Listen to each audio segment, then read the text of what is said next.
After a 2-week break, the OOR is back for another round of the North American Sprint Series, and this time we are in the Netherlands at the world-famous Zandvoort, minus the banked turn that we are all used to seeing nowadays in Formula One. Hello everybody, my name is Nicholas Amon, and I am joined alongside Nathan Villalonga and Casey Gold once again. Gentlemen, how are we doing on this? Maybe a little bit of a late start, but how are we doing today? We're doing good. Excited to watch some Zandvoort action, some tight, interesting racing. We haven't been here for a while, so excited to check out this track once again. Yeah, really excited with the race format. This race is gonna be spicy with the second race, so expecting a lot of clean and good racing. Now, is it? I forget. Is today a super sprint or a regular sprint? Today is super sprint, 2 30-minute races with qualifying, a reverse top 12, and right now we have greasy track conditions, so track times are low than expected, so we're around 140s at the moment, but regularly you'd be running 135s with good conditions on track, so we'll see if that changes in the next 2 races. Well, it's 30 minutes, so with the sun out and with the temperature right now, especially on track 26C, those greasy conditions should be going away on top of the driver's clearing path. You can actually see as we hover above Gabriel Pereira here in the Porsche, you can actually see that dry line showing up along the inside outside of these turns. So drivers for the most part are going to be sticking there, but it has been 2 weeks since the last race. I did not check the standings, but we're going to get those real quick. I believe we've had a bit of a shakeup in the standings from last race, if memory serves. But we will see how these drivers fare. So, Zandvoort, thoughts on it? It's a challenge, that's for sure. Yeah. I mean, I haven't driven on it yet because I took a break from this week because of like the Imola race, but I know it's a fun race. It's a fun track to race in, but it's a hard track to like put a lap in for me. I can see that. My biggest, my Achilles heel, if you will, is actually the area that Michael Landry is going through. I cannot, for the life of me, do most of Sector 2 properly, or at least the first, third of Sector 2 properly. It's just, there's so much room on these turns that I feel like I'm gonna miss the apex, but then when I do it, it's like, oh, no, you're right. You realize a little too late, and now you're way out of position. But I still like the track. I wish, though, we had that very nice bank turn right at the end. I think that would be a nice addition to have, but this game did come out before those changes were made, so we're stuck with this little flatter but still kind of cambered turn. Yeah, it's a lot trickier here than the banked corner right now. We saw earlier today in the EU race some guys losing it on the curbing there, so should be some guys having to be cautious and to avoid those curbs if the track is in the more damp conditions. Yeah, especially that final turn, some cars that thrive on downforce, the McLaren, for example, will absolutely be making the most of it. But as we get towards the end of qualifying, it's Nicholas Alvarado breaking into the 39s. 139, never mind. It's Medina. That's a bit of a shocker. Ronan Medina currently is 8th overall, 301 points. So having that Lamborghini on top, especially for the Pro-Ams, is, Pro. Is it Pro or is it Pro-Am? Hold on, Ryan Yee. Is it Pro-Am? Pro-Am. Okay. They mix up the colors all the time. Like, I'm looking at the spreadsheet we have for the standings, and it's like Pro is all black, but then the gray isn't, or the what, I don't know.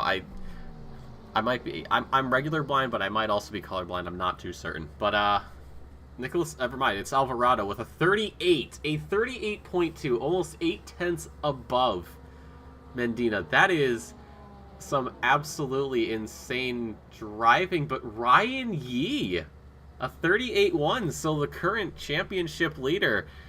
Well, he is definitely showing why he is a force to be reckoned with. And gentlemen, have you brought your umbrellas? I don't think I have.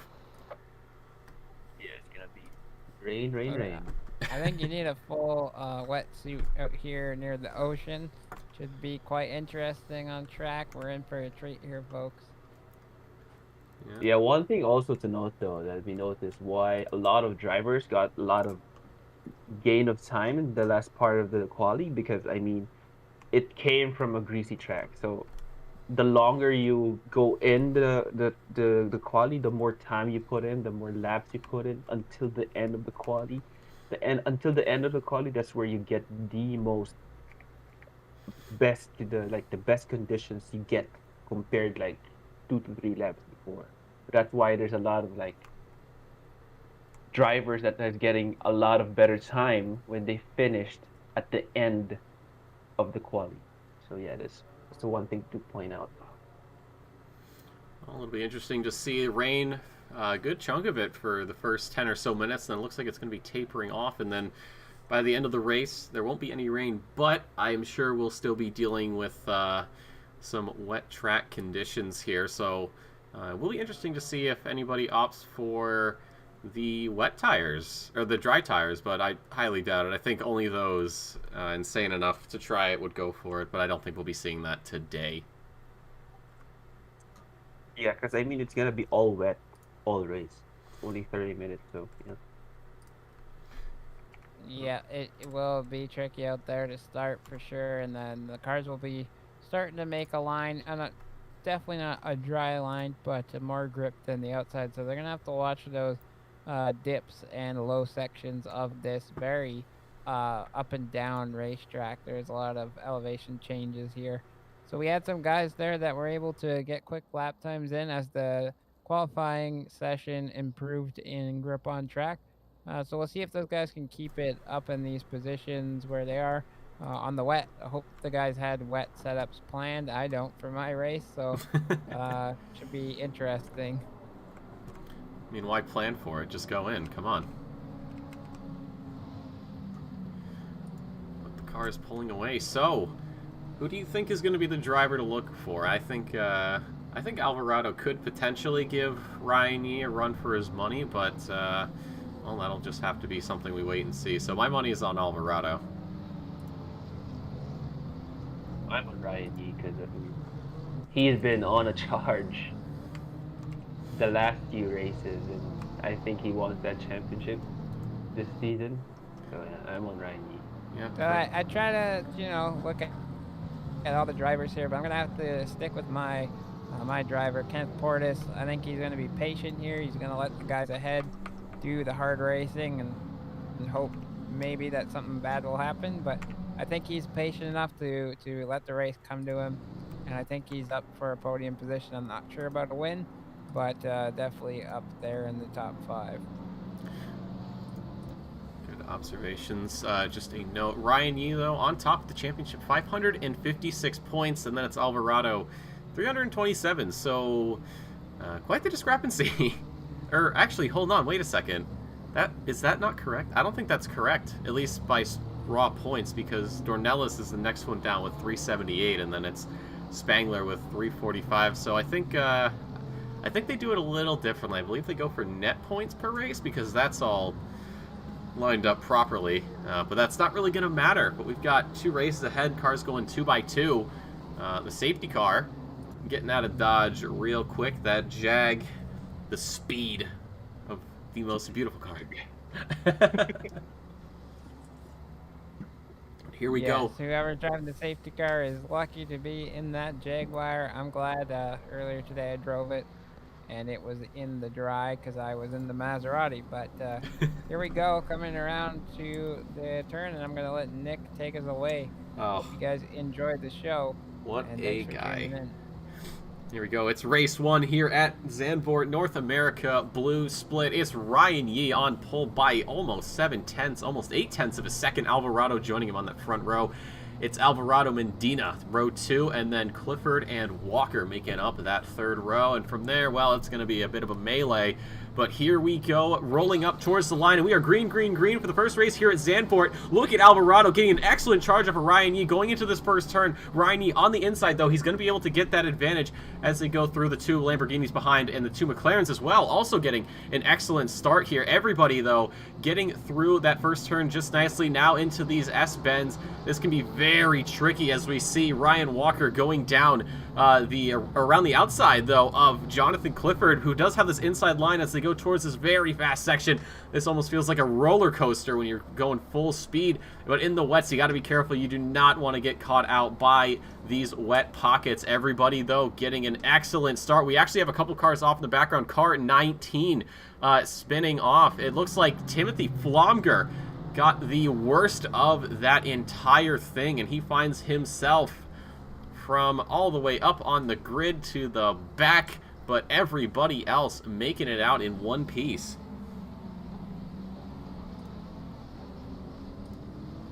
Yes, very crazy. Good job to the guys keeping it clean. The rain, if you look at the weather here, is starting to reduce quickly, more quickly than most would have thought. So will that come into play here in the next 28 minutes and a half? We will see. Certainly be Judging, yeah. Go ahead. No, go ahead. I mean, also judging by the temperature that we see right now, I mean, it's gonna be drying a lot quicker. But I mean, after 15 minutes is more likely when it starts to dry up in the track. So let's see what the strategy of these guys is gonna be doing by the end of the race, and we're gonna see some close racing. I think so. We've got, like you said, guys, the rain tapering off sooner than we expected, and these cars trying to expel as much water from this track as possible. So we'll see how quickly these lines can dry. I'm sure it won't be so dry that people are switching over to slicks, but then again, you never know what could happen here, especially at Zandvoort. We're gonna actually hop back a little bit into the field. Austin Carpenter losing a position, or not losing a position, but is stuck behind Nathan Speck there with, it looks like Pereira, Johnson, Landry all hounding him. You can look at this little train going. It's the Nissan at the front, and then the little, another Aston Martin, almost like a caboose there in the back. So coming down here, this is certainly one of the fastest sections of this circuit, and you have these sweeping turns. But in the wet, it's almost like you don't want to go too heavy on the brakes. And I think we had, I believe that's Pereira almost missing his braking point. That's going to give Colin Johnson a bit of a move there, closing that gap up on his fellow Porsche. And he could potentially go for a move here going into this next turn. Again, these very wide turns. It's almost like you miss the apex sometimes. It's Pereira not getting through there quite nicely. So that is the green Porsche who leaves the door open. It's actually Mike Landry who's going to benefit from this. A little bit of a bump there, but they keep it clean door to door here, going down into the chicane, or over the little hill into the chicane. Johnson will have that inside line, so he could make it work, but it is Landry later on the brakes around the outside. And can Landry hold it? Yes, he can. That is up into P19. What a move. Well done to those drivers in these sketchy conditions to be going side by side like that, but everyone is clean and they're coming through to the last turn now, and everything seems to have been worked out as we're watching Tommy Cogan now in the middle trying to hold off 2 guys and see what he does into T1. Later on the brakes, but it doesn't look like it. A slight tap onto Pierce, I believe that is, in the very stylish blue and yellow Ferrari, who's going to lose out.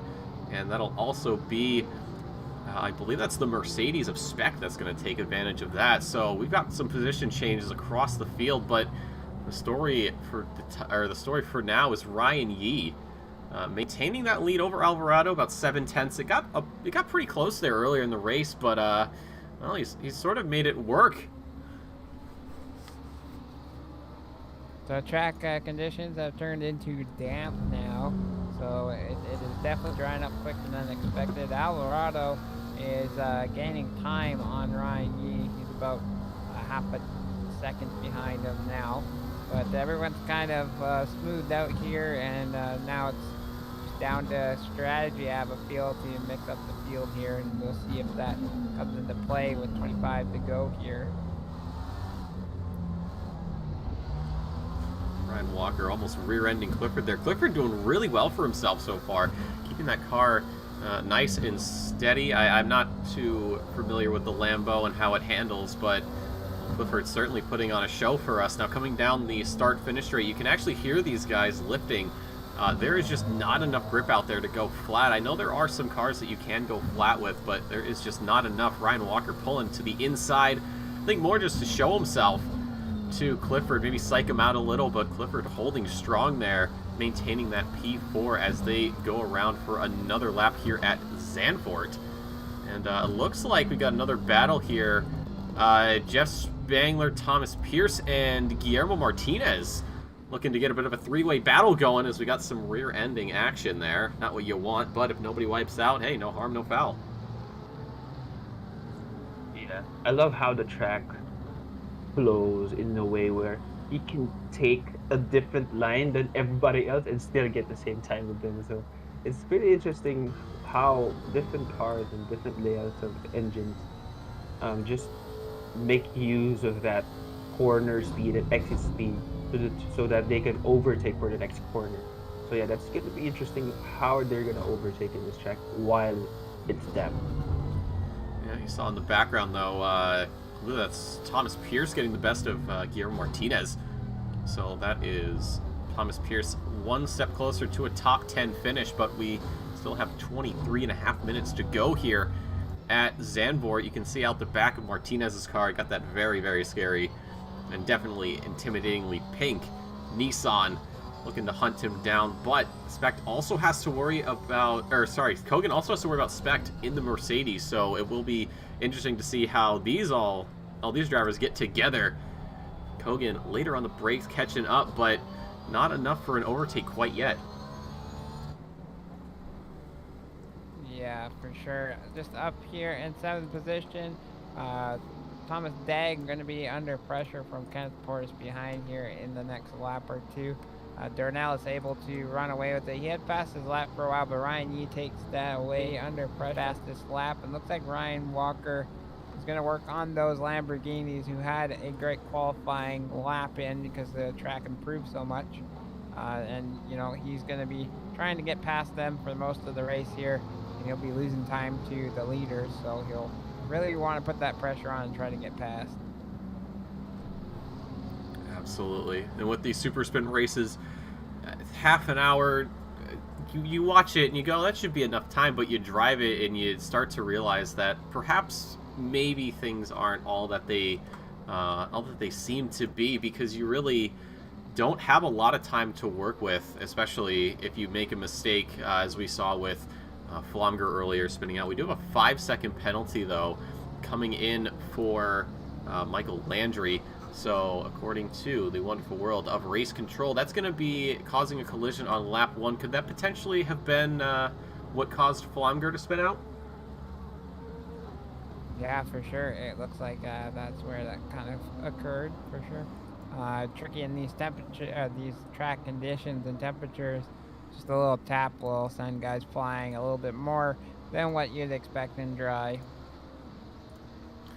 Yeah, and another penalty or MacGyver getting a couple penalties. So if I had to bet on it, I'm assuming that might be contact. That's usually what happens more often than not when we see drivers getting 10 seconds, as we actually saw MacGyver's dot going yellow there for a second. I don't think we have enough time in the world to go and check on it, especially because the jump back... Oh, never mind, there it is, I found it. Oh, man. Yeah, probably a little too far back, but yeah, his race not going too well. And just a reminder, this is Super Sprint Week. It is 2 races. We're on race 1 right now, so we could see things being shaken up going into race number 2. But let's look towards the front runner, Ryan Yee, getting... growing his lead to almost 2 seconds over Alvarado, and then almost 7 to Medina. So these two drivers on completely different levels here. Yeah, I mean, you can see their pace really. They're finding the grip on the track, and they're just pulling away from the group behind. Alvarado and Raini is gonna be battling until the end of the race, and Alvarado is gonna be thinking of when am I gonna catch up to Yi so that I can get P1 by the end of the race. Well, Exactly. Yeah, it's cloudy right now. No rain on the forecast, but it's still a damp track out there. We'll see a dry line forming here, maybe, but with that thick cloud, I don't know. But yeah, Ryan Yi seems to be dominating of recent, as of course in the championship, he tends to run away with things. But we'll see if things change with track conditions in the next 20 minutes here and if someone else is going to challenge for that P1 today. well, let's try not to caster's curse him. I mean, it's no one's safe from it, but I feel like you can definitely hold it off for a time being, especially with someone as skillful as Ryan Yi, who is making very short work of just all these races. Currently with 3 wins to his name, so he has been on an absolute rampage here. The most wins out of any driver, and I'd be willing to bet that the number 7 may or may not have something to do with that, the luck involved. But, you know, we don't want to talk about luck. It's all skill, right, gentlemen? For sure. We all have that great skill, and these guys are performing well for this tricky track. We'll see if anyone's doing well. I think Jeff Spangler's moving up the board slowly, 9th position at the moment in that Lexus, doing well, and he has Pierce chasing him down, who's quite close. You can see on his rear bumper at the moment. So we'll see if he can defend from that. Pierce seems to be on the move, getting fast laps here, doing quite well. Right on board here.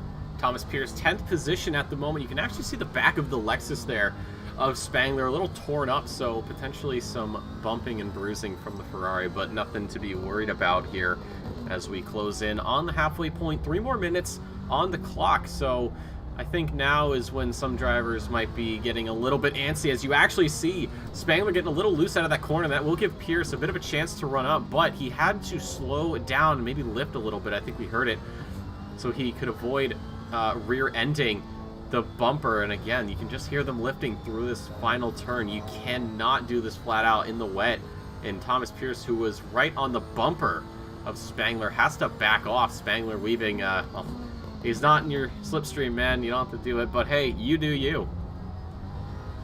Yeah, what it looked like right there was Thomas Pierce just trying to cool down those wet tires in the not unused part of the track there, and I think Spangler thought maybe he was doing something else there. I noticed Dornelis in the Porsche number 3 has the fastest lap now, so he is seeming to have a great time with those tires at the moment. See if anyone else starts struggling and trying to cool them down, as we saw Pierce do. We actually have Friesen in the pits for some unknown reason. Definitely not what he wants, and you can see Ryan Walker getting a little bit too friendly with Clifford, and that's actually going to give Dornelis a chance, and it's Clifford who loses out. Clifford gets psyched out by the purple Porsche, and it's not just 1 position he's going to lose, it's going to be 2, and Thomas Dagg looking for a move there on the Porsche, but not quite close enough, so Dornelis making a name for himself up into P4, including that fastest lap, so this has been a pretty solid run from him. It is a 142. 142.404 is currently the fastest lap, and as I say that, Ryan Yi telling me to shut up because it's now a 141.135. Ryan Yi expanding that lead 2.5 seconds. Yeah, that sequence, guys, is the reason why the Porsche is OP in the West, because of that traction out of power. So that was amazing by Dornelis slicing through his way when he saw Walker and Clifford battling with each other. So that was good. Things are starting to get quite spicy up here with Thomas Dagg and Kenneth Portis, with Spangler right there looking to make a move as well. And you can see Pierce in the distance just trying to come up. As we got 2 guys side by side, Tom Flonger there getting a move done on Frieza, I believe, as he continues on through the lap.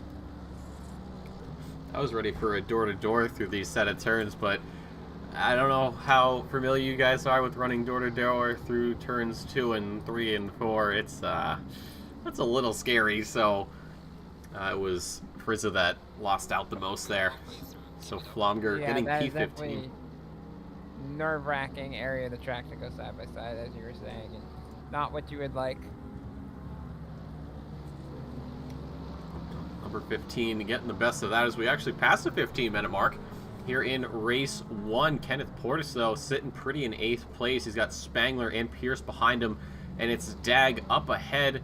Not too far, about 0.2 of a second, but I think he may not have to worry too much about the drivers behind, as it looks like Pierce, especially with the slipstream he's going to get, he may focus his attention on the Lexus of Spangler. So this could give Portis what he needs to get a bit of an increase. And earlier you see him, and you see Portis going up to the side. I think what you said earlier with drivers trying to cool their tires off, perhaps the track's getting a little too dry for these wet tires to handle, and finding any time you can to run over the wets to keep those tires from overheating. So that might be what we're seeing.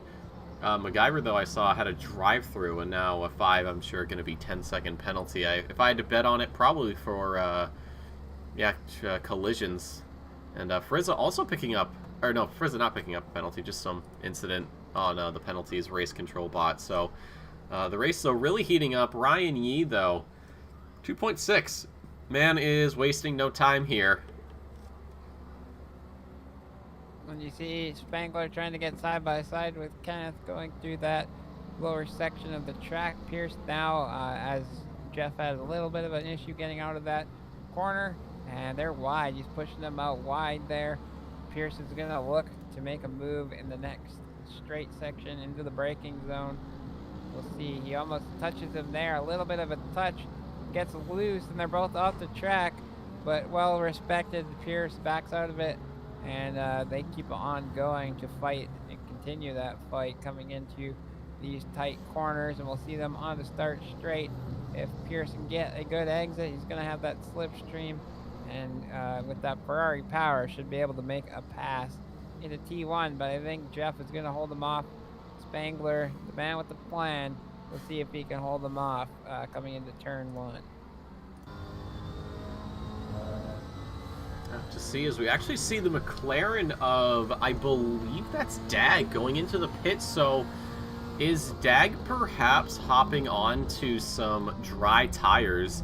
I know the track is greasy, but we have seen in previous races drivers hopping onto dry tires to try and gain time. So has that racing line been developed enough to where these wet tires are starting to struggle a bit? I don't think so, really, because it's greasy. If you put in tires, dry tires right now, it's so bad on dry tires. I mean, it makes sense more if you just stick with the wet tires and wait until it goes red and then go to dries, so that you know that there's already a line that you can use for the dries. But I mean, right now it's still greasy. It's bad for dry tires. You're gonna be draining by the end of the race. So I'm gonna be surprised where Dag is gonna be out by the end of the race by now. So yeah. Thomas Pierce looking to get that move done as Jeff is getting a little squirrely there. See if he can make this happen coming into the braking zone. He's on the outside of the track, Jeff on the inside. Looks like braking about the same time, and Pierce is gonna have to force that move and back out of it now because they almost made contact. Jeff gets away with it for one more corner, very close to the rear bumper of that Lexus is Thomas. Coming through the next few corners now. Let's see again, as I mentioned, both these cars actually have a really great top end speed, fast engines in them, and as you can tell, Jeff seems to have the greater speed. But as you can see, Pierce pulling off to cool those tires down a little bit and try to put them under attack here into T1 and in the middle sector of the track, and we'll see how this plays out. But yeah, Thomas Dag was taking a huge gamble there. Not sure if it was the right one for him, but see if he can eliminate the damage that may have occurred. Yeah, they're sticking right now with the battle of Spangler and Thomas Pierce. It clearly shows where Pierce is gaining time and where Spangler is losing time. Spangler with the Lexus is struggling out of corners because the Lexus suffers the most in terms of differential sensitivity. So the moment his throttle kicks in, the differential locks immediately. That's why there's some moments out of quarters, the Lexus just step out. So it's gonna be interesting where Pierce is gonna be looking, going down the inside or going down the outside to overtake him by a bit of an opportunity. And you can see Kenneth Portis there, happy to have these guys battle it out back there, but they're getting closer.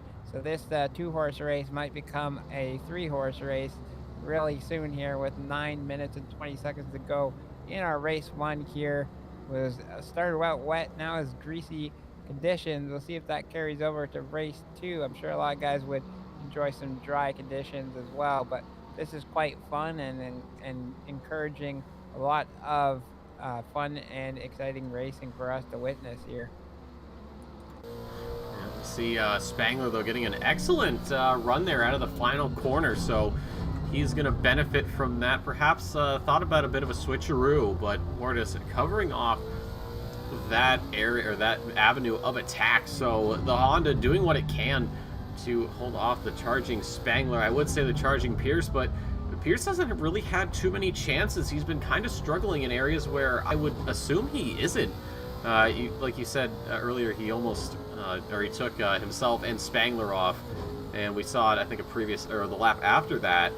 He also ended up braking a little too much and lost a ton of time.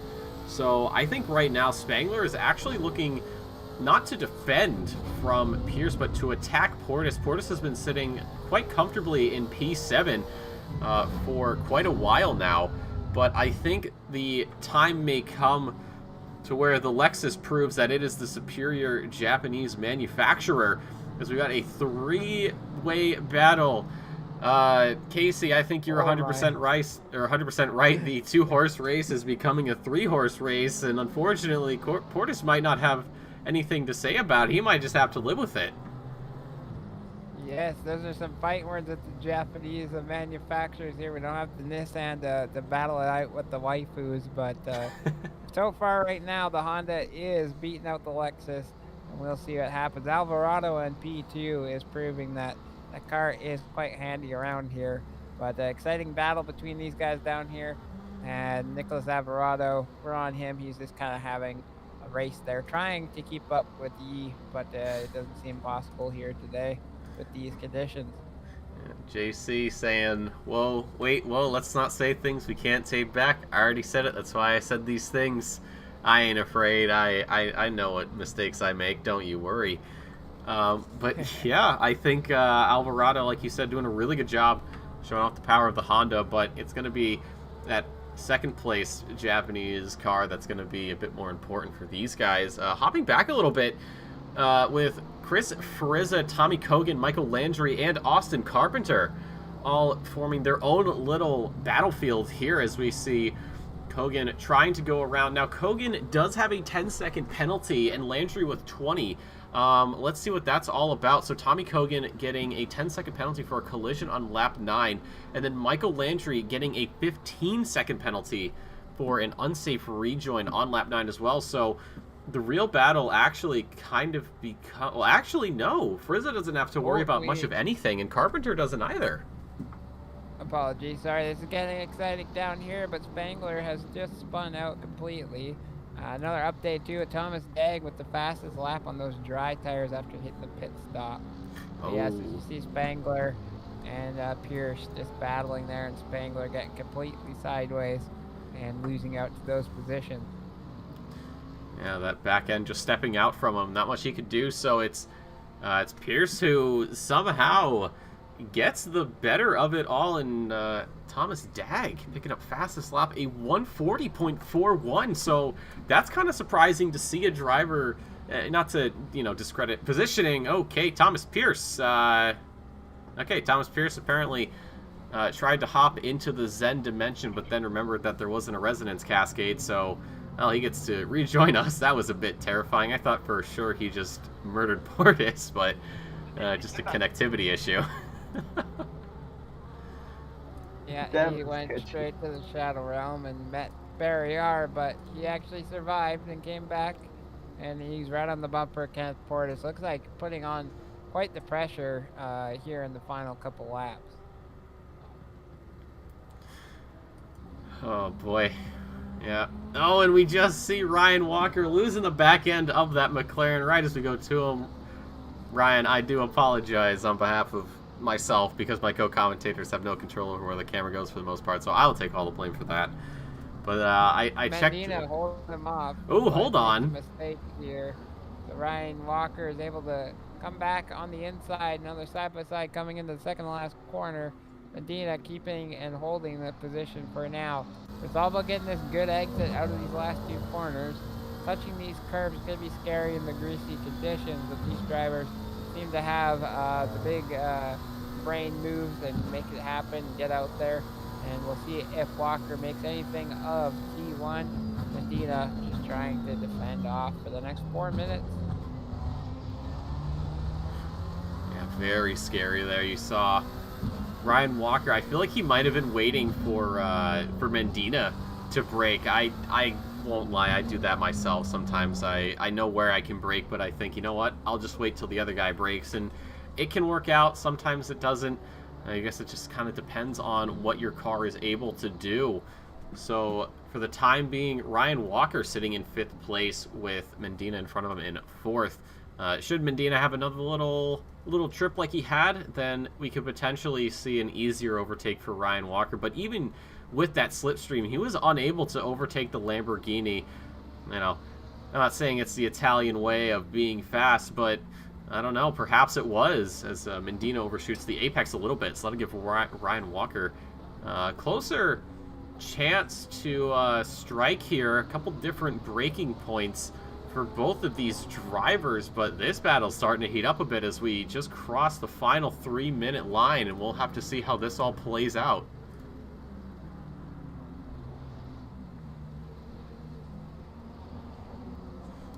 Right back to where we were before. It's like deja vu. Ryan Walker getting really close to the Lamborghini there in front of him.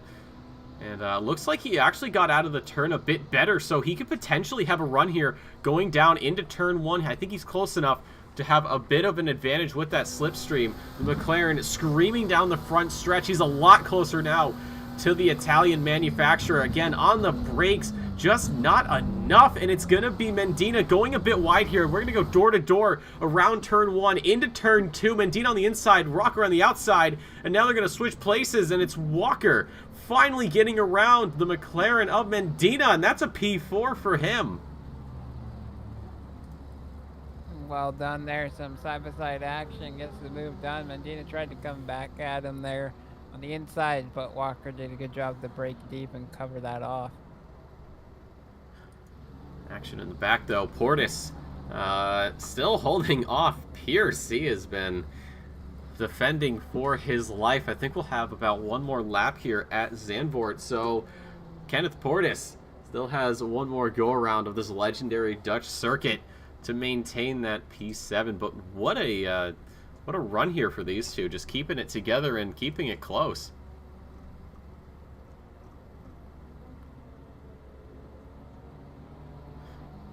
I don't know who's going to come out. Oh, hold on, wait. Thomas Pierce, though, down the inside of Kenneth Portis, and he will overtake it. All right, I guess I don't have to wonder who's going to hold it at the end, but Portis not giving up quite yet here. Actually gets a little bit loose, so that'll give Thomas Pierce a bit of extra room to work with. And look at that. They are so close. You could just turn someone's mirror away. Pierce on the, Pierce on the inside. Portis on the outside, going into the chicane. Look at these two, keeping it beautiful around these final set of corners. It's the Honda that's out in front at the moment as they get ready to go into this final turn. You saw Pierce just looking down the inside, and he's actually going to be able to do it, but I don't think he's in quite the position to make this move stick, and he's going to lose out as Portis is able to power out of these corners. But as I say that, Thomas Pierce finding his footing, and now down the front stretch onto their final lap. It's Portis in P7, it's Pierce in P8. They've got one more time, or they got one more lap to make something happen. Portis defending for his life. Yeah, incredible scenes here. Go ahead, Nathan. Yeah, I mean, I saw like Portis trying to squeeze in Pierce in the chicane in the last lap, and it was so clean yet so close, for Pierce. And this just shows that how much these guys are experienced in terms of like door-to-door battles, which I am not, to be honest. Well, as long as you're clean and you can keep it together, I think you're good to go. But real quick, you got to hop on the man of the race, Mr. Ryan Yee, rounding the final corner there. And it is going to be win number 4 for Mr. Canada. And an easy race for him, as we actually see somebody getting a bit out of shape there in the back. I couldn't quite see who that was. I believe it was Colin Johnson. Porsche of, nope, I think 77 car. Ah, 77. Martinez. Oh, no. 717, yeah. You hate to see it. Alvarado, though, making it onto the podium. P2, Dornelis. Number 3 is going to be number 3 here, but it is Portis and it is Pierce, the two men who we have been watching battling for the longest time. Walker across the line, P4, Medina, P5, and it'll be Clifford in a very comfortable P6. He has quite the gap there, but look at Pierce getting a run out of the corner. This is going to come down to the line as they go onto the front straight. Portis defending. It's Pierce pulling alongside, but not close enough. The defense of Honda is going to overpower the trampling horse of Pierce, and it's 7-8, Spangler 9th, and Nathan Specht making it onto the top 10 scorecard.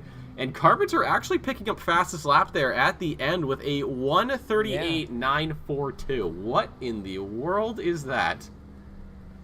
Yeah, I mean he's in Aston, so there's no denying it. Oh, and Philbin almost losing out there to the running of Landry, but Landry with that 20-second penalty and Kogan with 10 seconds, so that's going to shuffle up the board a little bit for those two drivers. Dag across the line. Friesen and Pereira actually still on track, so excuse me, he will be the last driver to come across, obviously saving the best for last. And then you've got Martinez and MacGyver, 21 and 22. But that's going to be race 1. So Ryan Yee on top, Alvarado, Dornelis, Walker, Mendina, Clifford, Portis, Pierce, Spangler, Specht, Flomger, and Colin Johnson are going to be your top 12 here at Zandvoort. So as we get ready to go into P2, those 12 drivers I just listed are going to be in the pits for this qualifying session. Everybody else, though, going out. So keep an eye on your favorite drivers and just add 12 to whatever position they end up with. Gorilla Snapper, quality, respectful racing, absolutely, 100% agree. And also adding in sad GTR noises for MacGyver. I don't know what sad GTR noises would sound like, but I'm assuming they're not good. But gentlemen, what a first race we just had. Yeah, that was incredible racing there. Exciting defensive racing and tricky conditions, that's for sure. But the guys will be trying to get a fast lap here to start. We're hunting for P13 will be the number 1 driver in qualifying 2. We'll get to start in P13. Of course, Ryan Yee will be starting in 12th and has to work his way through the field. I know Ryan Yee, and we've watched him before. He enjoys battling through the pack to come back up to the top podium step. So we'll see how that plays out. But our track conditions are fast, but with some weather, some rain on the radar coming in 10 minutes time. I don't think that rain will be interesting. Go ahead, Nate. Yeah, I mean, it's going to be interesting how the track conditions are going to be changed by the end of the qualifying, because, I mean, there's going to be light rain in 10 minutes. And for sure, the track conditions are going to be worse as time goes on. So the thing now is probably do a good banker lap and do a quick lap, and that's probably going to be your fastest lap by the end of this qualifying, because if the track conditions worsen, you don't have it much of a chance to gain that much time again. Yeah, I'd agree. But I think I don't think these drivers will have too much to worry about. I know it's 10 minutes until the rain, roughly, and we're working with 8-minute quali, so I don't think we'll be seeing rain. And I'm knocking on wood that I'm not wrong. Hold on. There you go. So hopefully it doesn't rain. But yeah, we'll have to see how these these drivers can cope with the track conditions, and we'll also see if potentially we see a full wet race here for the second time around Zandvoort. So it'll be interesting. Michael Landry, though, was the first man out of the pits, first man on the track, currently on a flying lap here. I do not have sector times, but he is certainly getting ready for, certainly getting ready to set the pace here. Zandvoort apparently did Sector 2 in 33.3 seconds and then Sector 3 in 32.2 seconds. So, if my deductive reasoning skills are correct, Sector 1 should be 34.4 seconds. I don't know, but it doesn't update here, so I can't really call it. But I don't know. If the rain does come, do you think it's, like you said, go for that, like you said, Nate, go for that that fast lap and then bank another one and then leave it, or do you maybe try to go out and do something on the wets? I mean, yeah. I mean, you can't really do anything if the track conditions go from fast to like greasy or damp. It's. I mean, you'd have to like throw the car in every corner without killing yourself in order for you to even match the time you did with a fast track. So, yeah, it's gonna be surprising where these cars are gonna be put in their place. It's pretty surprising. So we can see already Michael Landry doing a 136.6. So for me, this is gonna be his lap coming in. So again, I'm seeing already rain in. I'm already seeing rain, man. Oh so yeah, there's rain and it's gonna increase. Oh no. Yeah, so the track is already green, so it's gonna be surprising where these drivers is gonna be able to put their car in. That's what I said. The track is gonna be worse by the end of the qualifying. So yeah, because I noticed because the wind was increasing from 3 kilometers to 70 kilometers, which is right now. So I noticed. So I thought about the track condition is gonna be worse, which is wow. It came from fast to greasy in a matter of seconds. That's surprising. Yeah, most drivers looks like going back into the pits, teleporting, getting those wets on, but everyone else kind of staying out on their dry tires. Obviously, rain started coming down after they had passed the pit lane, so depending on where these cars are, we could see potential changes. Michael Landry, though, still on top of the 136.662, and then it's Austin Carpenter half a second back with a 37.105, and then there's quite a margin back to Friesen at 38.015. So we'll see if Landry can improve coming across the line here. He will not. A 138.6 was his last lap, so definitely not what you want to see, and he's pulling up onto the gravel, so I think he might be done for this qualifying session, or maybe he's going to throw some wets on and try to improve. But the positions haven't really changed. It's Landry to Carpenter, from Friesen to Kogan, Dag, Philbin, Martinez, Friza, Pereira, Ryan, and then that's those are your other drivers, and then you have the 12 other drivers out there. So we could potentially see some going on to wets, or some just saying, you know what, I put my lap in, I don't need to worry. But a minute 50 to go here in the second round of qualifying. Yeah, with a 136 on the board, there's definitely no way to improve past that.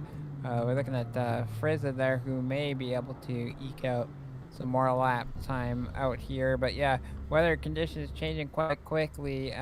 Pretty consistent, and just shows the dynamic weather we have in ACC, where that's kind of would happen here in the Netherlands with the ocean right next to the racetrack. The weather conditions change quite quickly. So we'll see if this keeps up into the race, this wet conditions. It's a good idea. I think most drivers would have a wet setup for Zandvoort, as it has quite a high frequency of rain. So yeah, we'll see if that plays into things as well. Will be interesting. MacGyver, though, sitting P10 at the moment, so you had 12. That will be a 22nd position start for him, so not what he wants. We still have the 77 of Gabriel Pereira out on track, and the 36 car of James Philbin trying to set a lap. Philbin in P6, Pereira P9. Philbin with that 38.7, and then Pereira with a 41.2, so quite a discrepancy here from the drivers. Other than that, you got Tommy Kogan, who I believe has pulled off onto the side. Yes, he has. He's gone back to the pits, so I believe his qualifying session is done. James Philbin, though, his delta is, according to the controller we have, it is a 7-second delta. And while his time will reflect that, so the only person left out on track is Gabriel Pereira, and that'll actually bring us to the end of qualifying. So Mike Landry, of the bottom half of the field, just about, is going to be sitting on P13. So he'll have some work to do to recover, but as we talked about earlier, it's going to be Ryan Yee with the most work to do to make it back-to-back victories here at Zandvoort, as he starts from P12 on the grid. Pereira across the line, and he will stay P9 at the moment. And I guess Philbin's trying to do another lap here. Did he have one more lap? Yeah, he crossed the line. Oh, there he goes. All right, well, Okay. never mind. Sorry. All right, well, there you have it. He wanted to do another lap. It wasn't going to happen, so here we go into race number 2. And, well, gentlemen, if you look at the weather, oh, it just changed again. Okay, so we're going to start green track conditions. Apparently sunny weather, but it definitely does not look as such. It's looking kind of dark and gloomy. Apparently, I'm guessing the next Silent Hill game is set in the Netherlands, a definitely very scary place to be. But yeah, I don't think we're gonna have to worry too much about the track conditions changing. It did jump around from rain to sun to rain and back again, so it will be interesting to see how the weather behaves. Like we said earlier, you know, Netherlands near the ocean has a lot of say in the matter of these cars and just how they do. You can actually see a nice little sunset there, so that looks very nice. I do like that. But yeah, that's extremely pretty. I've always enjoyed the sunset conditions in ACC. They look beautiful. As you can see that nice sun way off in the distance over top of these sand dunes right on the coast, looking out into the ocean. How beautiful is that, folks? Always looks good, especially, I don't know, sometimes I just find myself looking at the weather here and just the different things you can get. But here we go, getting ready for race 2. 30 seconds on the clock. Drivers have to start their engines lest they start from the pit. So once this countdown is finished and all drivers are ready to go, the race director will be calling out the car numbers to set up that reverse grid top 12. We got the Lamborghini up Medina getting turned on. 10 seconds to go here. Drivers getting ready for the final race of North American Blue Split at Zandvoort. So the safety car will pull away and will pull just before the start of turn number 1. And from there, you actually do see the Porsche of, I believe that is Colin Johnson, car 176, getting called forward. So the race director doing his job and getting all these cars out on track. But it will be interesting to see how things develop here in just a short little while. But gentlemen, looking at the grid and what we've got, what are the predictions? Who do we think? Do we think Ryan Yee is going to carve his way through the field like he's done time and time again and take another win here? Or is it going to be somebody else snatching away that top spot on the podium? And Nathan, or I believe that's Spangler in the back getting left behind.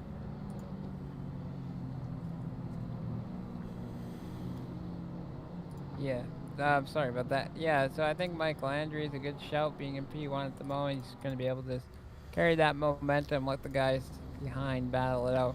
Ryan Yee's going to have his work cut out for him here, trying to get a safe pass done. It's possible to get passes done But if you're gonna make sure it's safe and everyone is happy with the results of what occurs, that'll be the key here with very tricky areas to pass that have slippy curves and interesting bumps and things on the off of the line that you normally would run here. So could be interesting. Sorry, as I do notice now that the order kind of cleared its way out, Mike Landry being at 13th. So uh, he'll probably stay, hopefully get a top 10, that's for sure.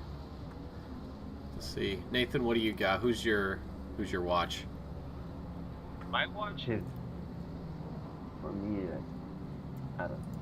For me, it's still Ryan Yee, but I'm thinking about Curtis right now and Thomas Pierce in 5 and 6. But before the start of the race, I'm seeing Spangler not yet going drive and Oh, there hitting he the is. drive. Okay, now he's in the pits. I think it's something with the issue with his rig though.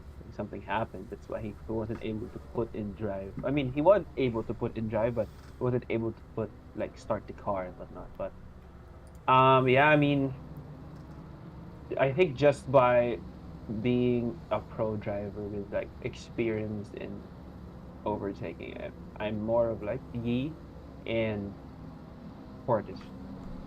Yeah, All for right, we'll me. have to see though. Spangler, his night's going to be done. Apparently it's 10:05 and there's more than enough daylight out there. Gentlemen, I'm passing it off to one of you. Have fun with this start for race number 2 of North America Blue Split. Sure, I can handle that. So coming up to the line now, we got Johnson in P1, Flomber beside him as the safety car.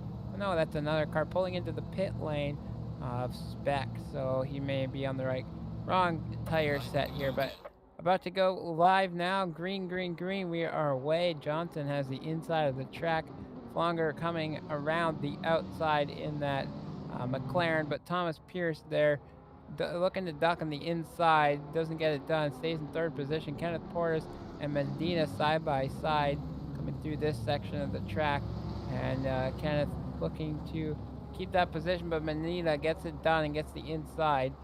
Now we have Clifford and Walker looking to do. Alvarado moving up a few positions, and it's looking all clean so far here through the first sector of the track. We got a couple of yellows on track, but nothing major happening. We got one car sliding there, coming across the track, almost taking out Carpenter, but it doesn't happen as our lead pack seems to be all single file right next to each other. My guy, Landry, I have to apologize. Commentators curse. They're having trouble getting off track. As we see now, Johnson's still able to hold that P1 position with Flonger right behind, and Pierce not able to get past these two drivers. So looking pretty cool so far, and it will feel nice to be out in that clean air for Johnson in the green Porsche.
Well done if it is. Well done to Ryan Yee moving through the field. That's it, getting those tough passes done here. Alvarado having to defend quite hard from Ryan Walker as we watch them come down this back little straight section, coming into the braking zone on board with Ryan Yee watching his good view.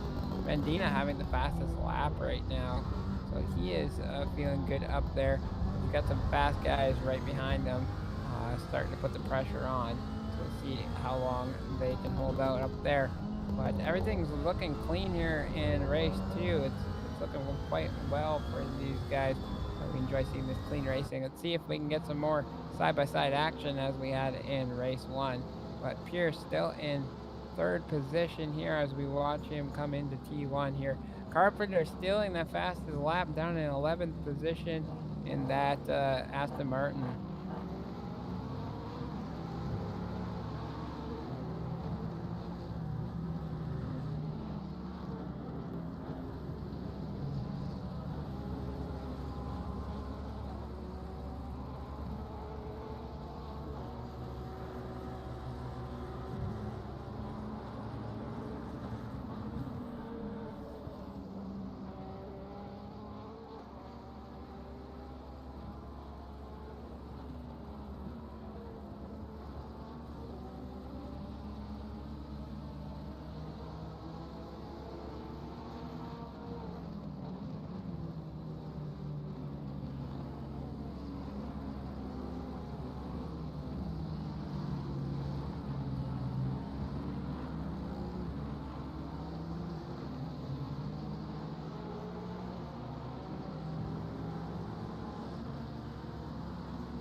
Yeah, I mean, the only way the Porsche can gain time is like in corners and out of the corners because it's superior there.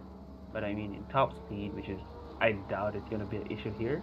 And I mean, for me the straight is like an issue for the Porsche, but they can get a better exit out of like most of the cars, where the car behind is gonna be struggling to put in his nose towards the inside of towards the inside in turn 1. But yeah, I mean, still the Porsche is good out of corners. Really, it's one of the fastest in terms of outright traction.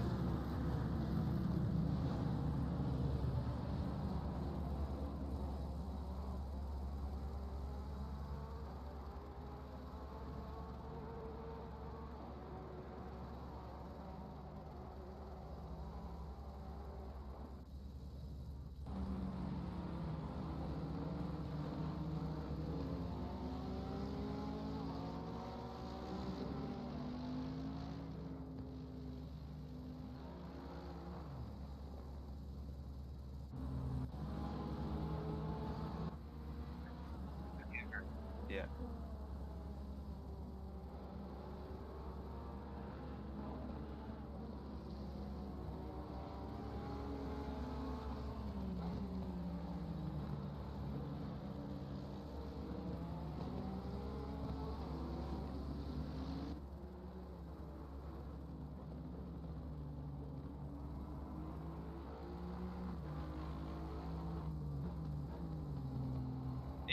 But I mean, for me, it's more of like a mistake from Philbin because he knew Allen was right beside him and he wanted to defend it. And since Allen was already beside him, that I mean, the nose of Allen's car was already beside Philbin's car, and he just squeezed him out and just they touched. So yeah, it's quite sad to be like the Yeah. damage will Thomas Pierce looking to grab fastest lap in third position right now. He's hot on the tail of Flomger, but Flomger and Johnson seem to be holding their own here for P1 and P2. Nicely done by those guys. Medina behind in P4 holding that as well. So some guys that we don't see on the top step normally excelling here in this reverse top 12 grid race here at Zandvoort. 21 minutes to go. Looking nice on track, green track conditions, but nothing seems to be changing too quickly. But as you see this beautiful sunset sky around the track, you guys will be enjoying that view as well as getting along and battling hard on track. We got guys close all over up and down the field here, so very close racing from all. Yep. Robert Jock, everyone's audio not coming through. I realized I had my mic muted on the stream, but not the first time that's happened in any stream I've done, so yeah, congratulations. Good job, me. High fives all around. But yeah, a lot of battles starting to brew here. I will make sure to keep my mic on from now on. I think I turned it off because I had to cough and I didn't want to break everybody's eardrums, so that's on me. But Thomas Pierce, though, losing some time here to Flomger, who is actually very close to the Porsche, as we see Colin Johnson getting defensive into turn one. He's going to force Flomger the long way around, but it's not going to be too much of an issue for the American as he manages to pull ahead there. Pierce getting a little bit close, but not close enough for a move quite yet, as Thomas Pierce almost going into the back of the McLaren there. So we have got some battles brewing here across the field. Hopping back a little bit, 7-10, Mike Landry not Mike Landry, excuse me. It's actually Guillermo Martinez having to defend from Colin McIver for P17. So we saw earlier McIver and Landry getting a little bit too close to each other. Wait, that can't be right. Is it Landry? No, it's not Landry. I'm sorry. It was Philbin. I have the memory of an ant. But yeah, Guillermo Martinez now having to defend from the Nissan. You can see different braking points, different results here. As I know I said earlier in the stream, this is one of the sections that I struggle with on several occasions, no matter how many times I run this track. I can never quite get my braking just right. But yeah, these two getting some battles brewing here in the bottom pack, and we actually go towards the middle pack as we see Dornelis going a bit wide there. It is the Lamborghini of, I believe, Clifford there along the outside. They're going to go into this final corner here, and Clifford getting just on to the gravel there, and that is going to give the the Aston Martin of Carpenter a chance, almost spinning out, and now it is Austin Carpenter alongside the Lamborghini of Clifford going into turn one. He's going to be a bit earlier on the brakes, but it's going to actually cause Clifford to overcook it here into turn one. They're going to go door to door. Now into turn two, Clifford maintaining that P10 position, but Carpenter, he desperately wants a P10 finish, but he's going to have to back out and wait until a later time to get that position. But we almost had disaster there. Yeah, I mean, almost. We also see that Austin Carpenter was looking to go to the inside of Clifford and then power out of the corner, the first corner. But I mean, because of the struggles with the Aston and its turbo lag, Clifford still got the better run out of that turn one. So yeah, it's gonna be this battle is gonna be close because it's a big group for like P5, because Kenneth Portis is really bunching them up for P5. Alvarado, Walker, Yee, and Dornelis is just behind Portis, like wanting to overtake him because he's really bunching them up. And also we can see Colin Johnson to Medina battling for P1. So this is like top tier racing, guys. there's a big group battling for big points. So yeah, excited. Yeah, Phil been picking up a 5-second penalty for a collision on lap 6, so I'm sure he'll definitely have some certain thoughts about that, but we're not going to dwell on those too much. It's Portis holding off the fellow Honda of Alvarado from Walker to Yee to Dornelis to Clifford. So Ryan Yee starting to turn up a little bit here. Started from the back of the top 12 in P12, and now he is P8 with the fastest lap, a 136.4. So these dry conditions definitely aiding these drivers in speed, as you can see that beautiful sunset out the back of Kenneth Portis's car there. So no water on track, a 13-kilometer-an-hour wind, but these drivers coping brilliantly with it. But we'll have to see. Jonathan Clifford, though, still under attack from Carpenter as he gets onto the gravel. And, he is taking that Lamborghini to places and to heights that it is not used to. And Clifford gonna lose not just one position, but it looks like he is gonna lose quite a few more. Scary moments there. The off-road Lambo showing its face there. He's able to keep it together and not spin totally, but tires are going to be a little bit scuffed up there. And yeah, losing out all those positions, unfortunately, from that event there. But Ryan Yee, as you said, driving through the field, 8th position, fastest lap at the moment, as this bit of a train is forming back here as the top 3 or 4 pull away and get away from this pack here. But it's going to be tight, crazy battling for the next 15 minutes. Looks like he might go for another position here down into turn 1, potentially looking to go around the outside of Walker, but not quite.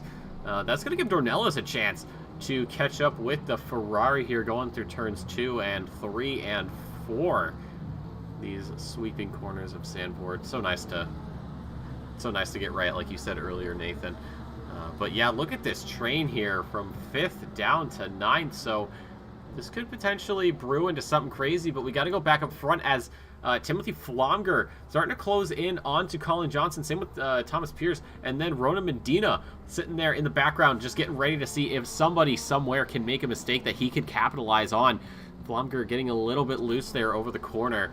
That curb sometimes a little bit scary depending on how you attack it and with what car, but it's not going to matter too much. Flomger able to recover and starting to build a little bit of a gap down to the Ferrari.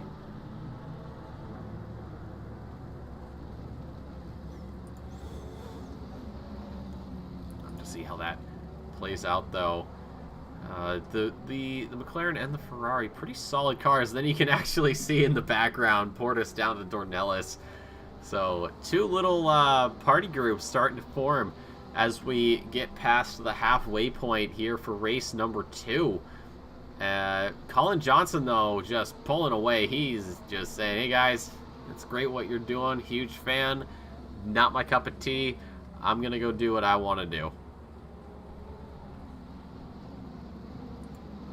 Yeah, I mean, they're doing really great in terms of like being safe in terms of, in racing.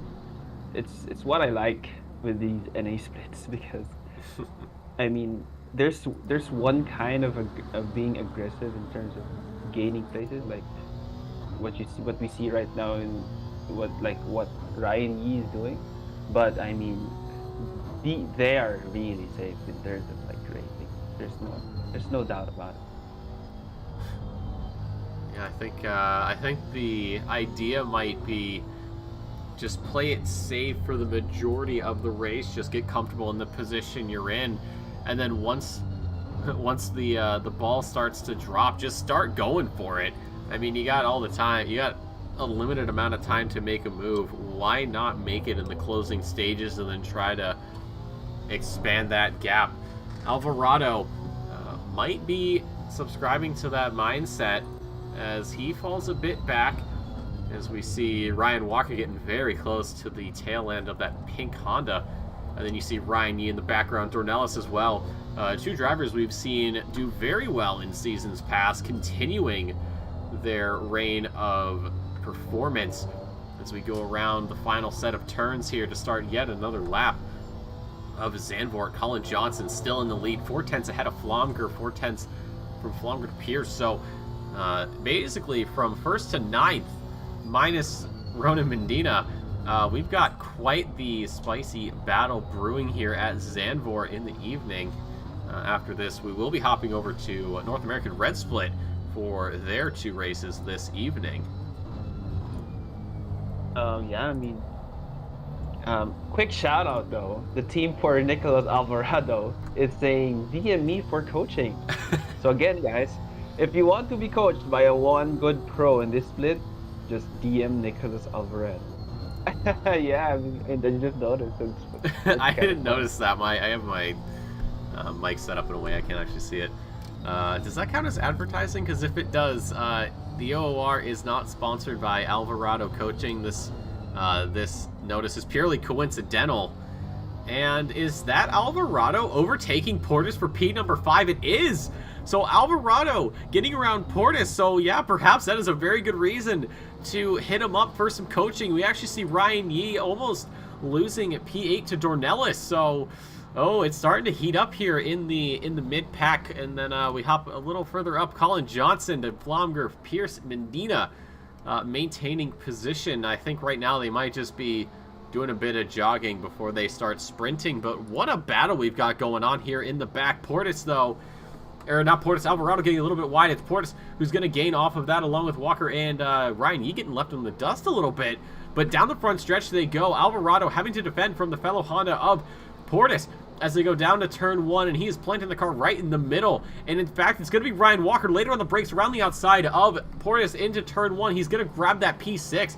And Portis now getting a little bit of pressure from Ryan Yee going through turns 2, turns 3. A little early on the brakes there, catching Ryan Yee off guard. Down into turn 4. Alvarado trying to gain what he can. But here we go down this very twisty downhill section. And it's going to be the McLaren with the superior downforce and even a bit of the slipstream. But it's not going to work out too well. So for the time being, Alvarado sitting pretty in P5 with Walker, Portis, Yee, Dornelis right behind, all looking for a piece of this pie. Yeah, I mean, goodness me, these are clean racing. I didn't even notice that Alvarado was able to overtake Portis because that was so clean, though. Honestly. No, I didn't either. I was too busy focusing on. I was just looking out the back, and my brain never registered that the pink Honda was nowhere to be found. So that just goes to show you, like we said, Nicolas Alvarado DM me for coaching. I guess that is a very good advertisement as he finds himself in a P5 position here. Funnily enough, if Alvarado stays where he is, that will be another top 10 finish for him currently with 4, I believe 5, after this race comes to an end. So I don't think a podium is on for him, but things might change. The race is still young, or not young, well, it's getting pretty old here as drivers starting lap 13. Sorry, man, I meant to cut you, but I noticed right now, just with the battle in this group, that Colin Johnson dropped P3. So something happened in that lead group where Flamger is now leading with 1.5 seconds from Thomas Pierce. Oh, he did. So yeah, something happened from the course. So yeah, I think he spun somewhere.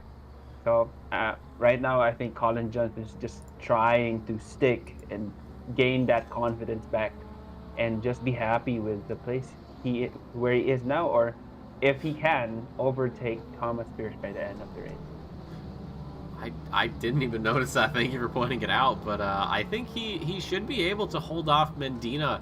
I think between these two drivers, Colin might be superior to his fellow competitor. But yeah, very good eye there, Nathan. I'm very glad you caught that. Hopping back a bit, though, we still got Frizza holding off MacGyver for P16. These two drivers have been at it for a little while. We saw the Nissan of MacGyver getting a little bit close, but not close enough for a move, and it looks like that trend will continue as these drivers get ready to go into Sector 3. It's Timothy Flonger, though, the man of the hour, sitting nice and cozy here at P1 going through turn 1 there, and then you got every other driver filing through. Nicholas Alvarado holding on to that P5 for dear life. Ryan Walker trying to yoink it away from him at the closing stages of the races, and then drivers behind him getting a little bit cozy. Thomas Dagg, though, a driver we really haven't talked about much here in this race, defending from Kogan, defending from Friesen, defending from Clifford. So there are battles all over the place. Compare that to race number 1, where drivers sort of just pulled apart and did their own thing. Now they're all getting bunched up and getting friendly with each other. So this is absolutely a delight to see. Yeah, race 2 is always gonna be the race that gives a lot of amazing battles. But one thing to point out actually is that Kenneth Portis is right now struggling to keep up with Ryan Walker, and so far Ryan Yee is gonna be wanting to get ahead of him, because again, Portis from the start of the races was really struggling just to maintain his pace and was, you know, bunching up everyone behind him. And right now Ryan Yee is thinking, I need to get ahead of him because I need to follow Alvarado and Walker to gain those points, to gain those places, and he wants to get a lot of points right now. Yeah, but he does have to worry about Dornelis, championship driver from season 6 actually. So the Brazilian really trying to give the Canadian a run for his money, as he's a lot closer here. Coming down the front stretch, you've got Ryan Yee down the inside to defend here into turn number 1. And it looks like he might be able to keep it. Yes, he does, powering out of the corner.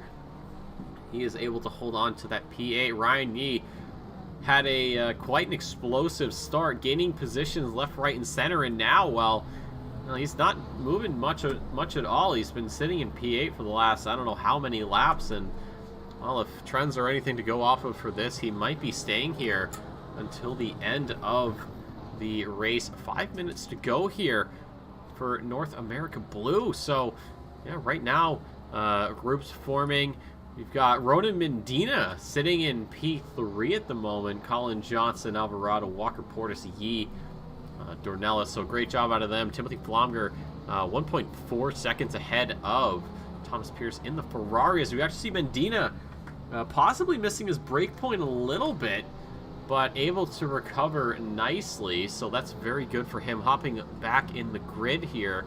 Thomas Dagg, though, still defending from Tommy Kogan, who's been all over his bumper for the last, I don't know how many laps here.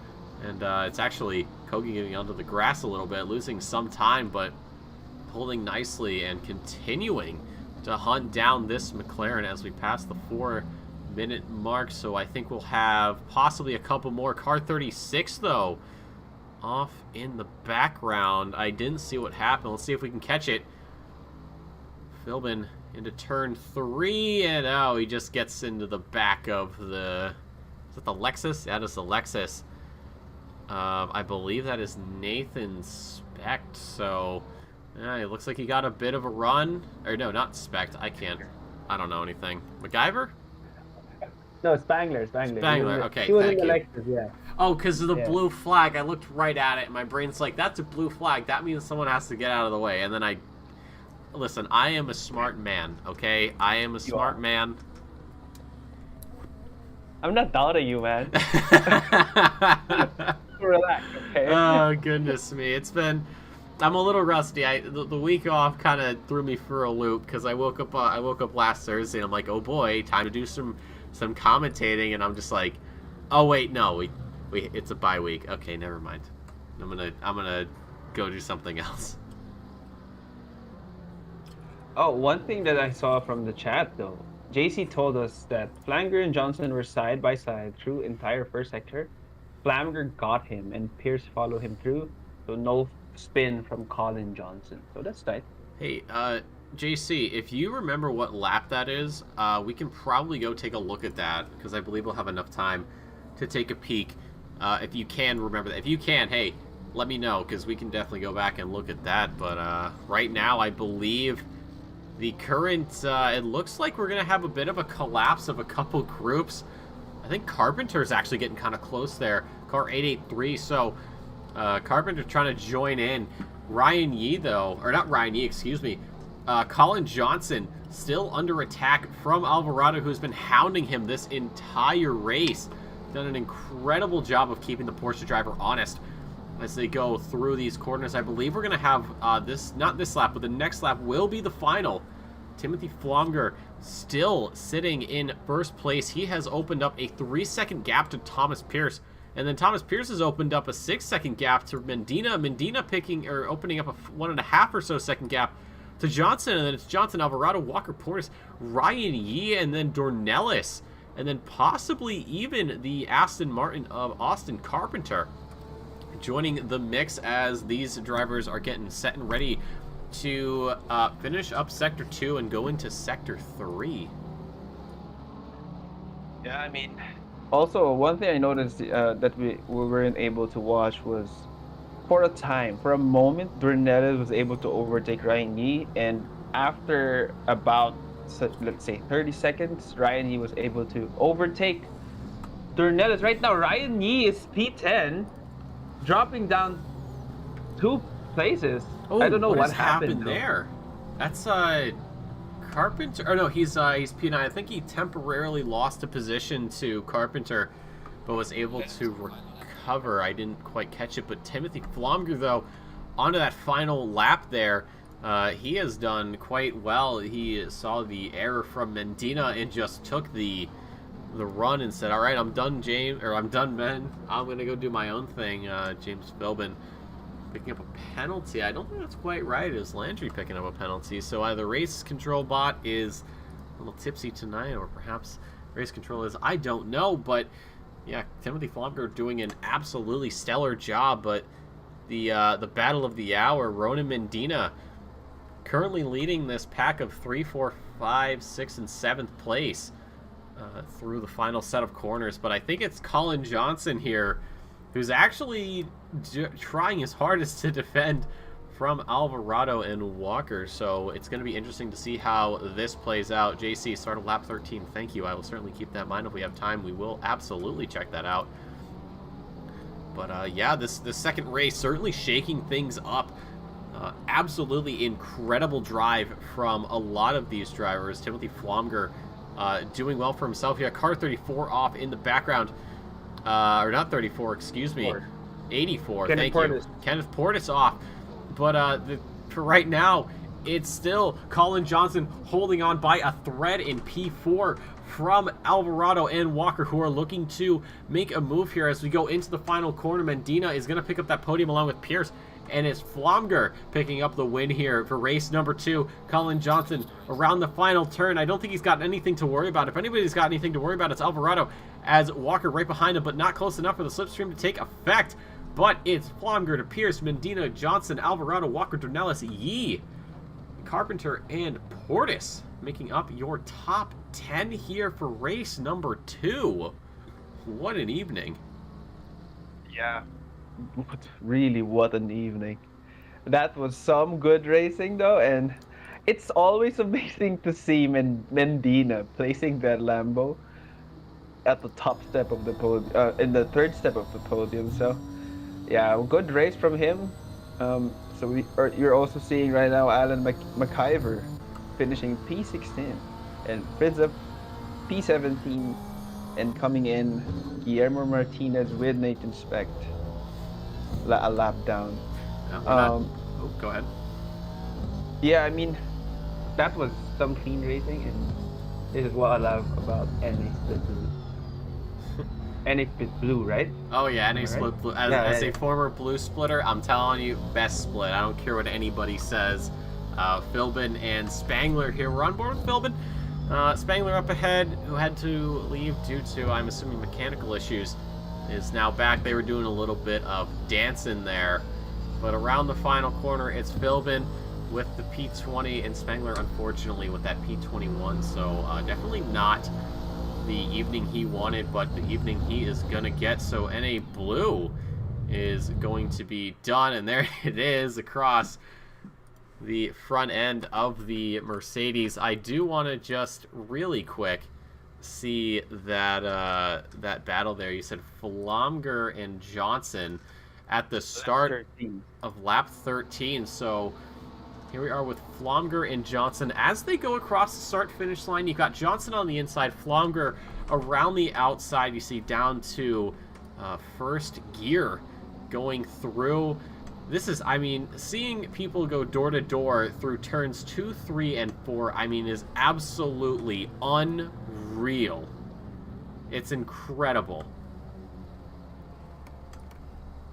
Then you see Thomas Pierce getting in there, but we do have to, unfortunately, say goodnight to North America Blue. So looking at race 1 overall. Oh, okay. Overall, it's Ryan Yee, Alvarado Dornelis, Pro-Am, Mendina, Specht, Frizza, Amateur, Friesen, Albias, Lonesome, and Pereira for silver. In race 2, silver's Pereira again, Friesen again at the top of amateur class, Mendina, Kogan, and MacGyver for Pro-Am. And overall, it's Flomger, Pierce, and Mendina, your top 3, with Ryan Yee picking up the fastest lap. But ladies and gentlemen, we have to hop over to North America Red Split for the second half of your North American Sprint Series. Unfortunately, we must say goodnight to Casey Gold, who has hopped out. I believe he was having some computer issues, so he unfortunately had to leave a bit early. But, Nathan, it has been incredible casting with you as always. We do thank you for everything you do here, and we hope you enjoyed your show, and hope to see you again next week.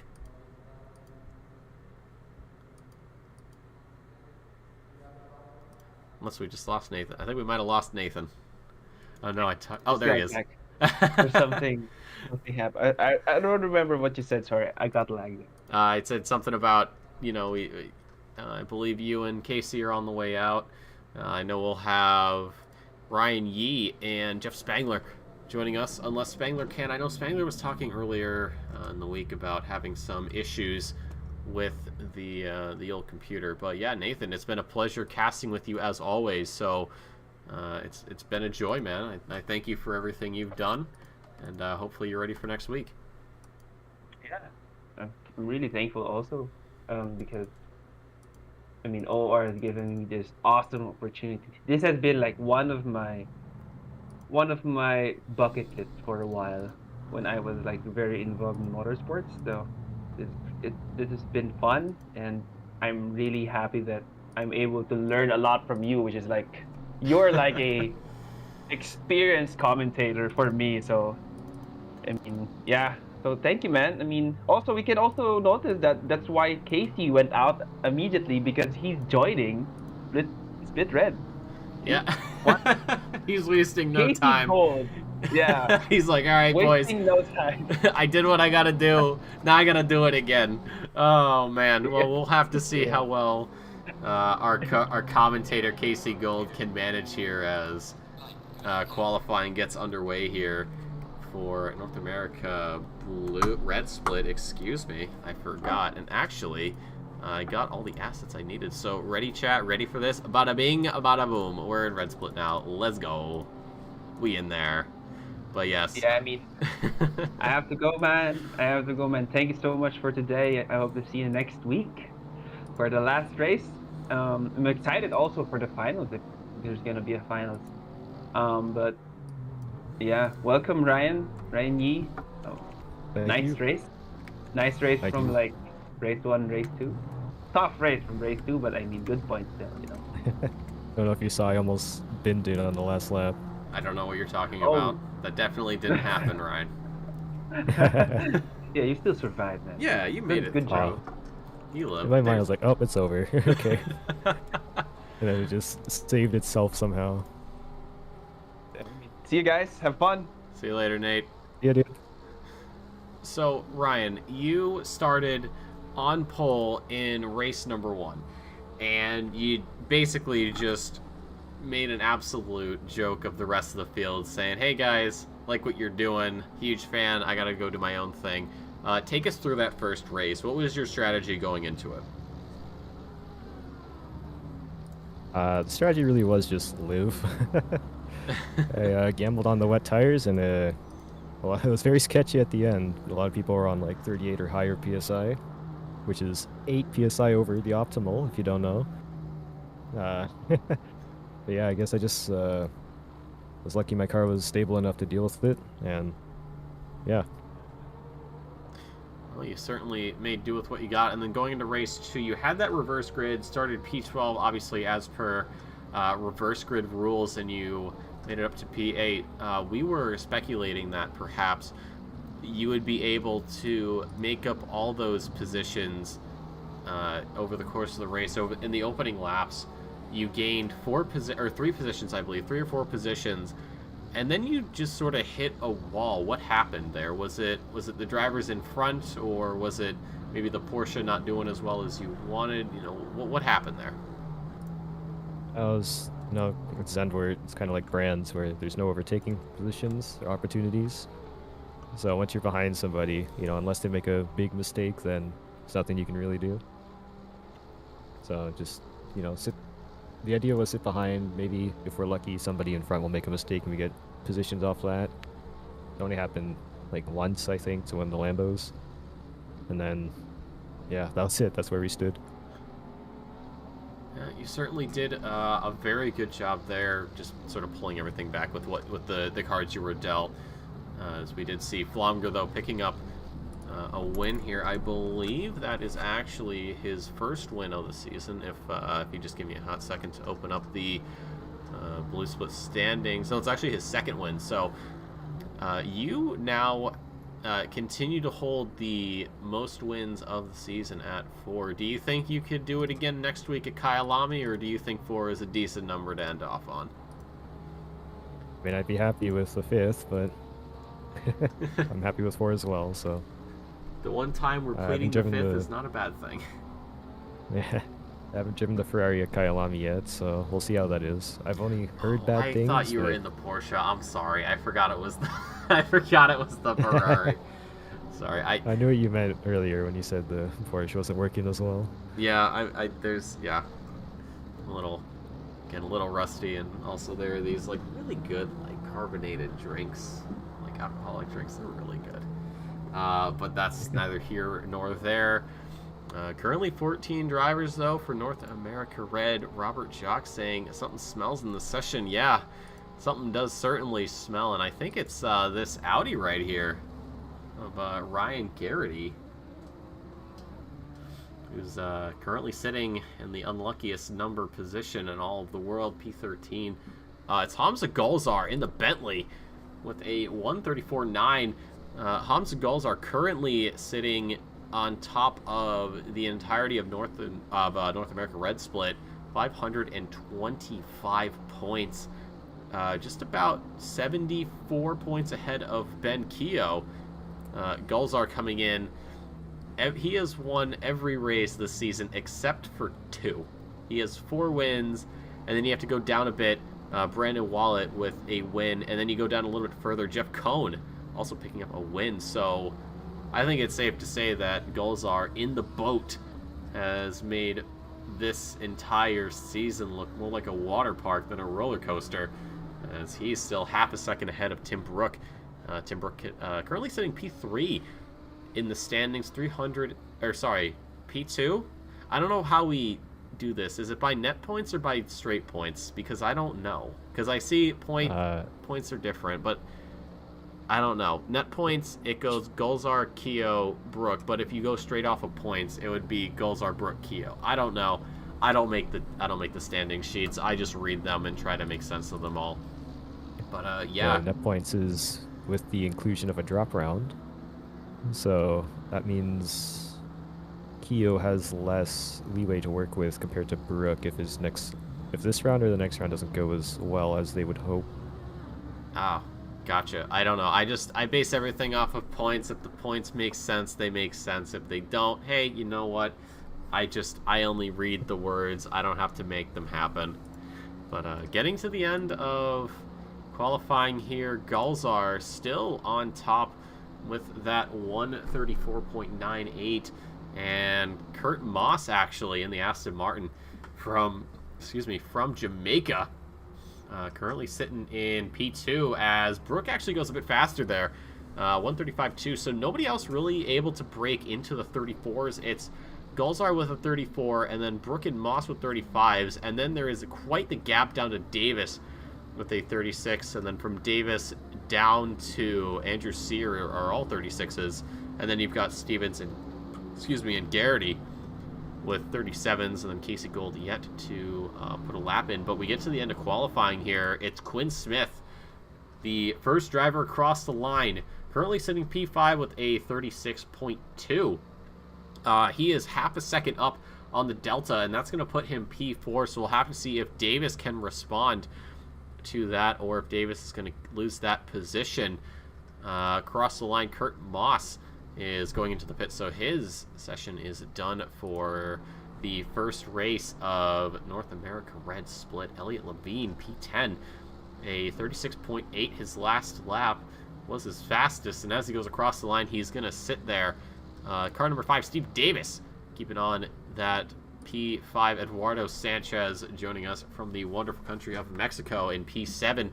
And then you got Jonathan Geiger. The Geiger counter's clicking, but nothing's going up as he stays in P8.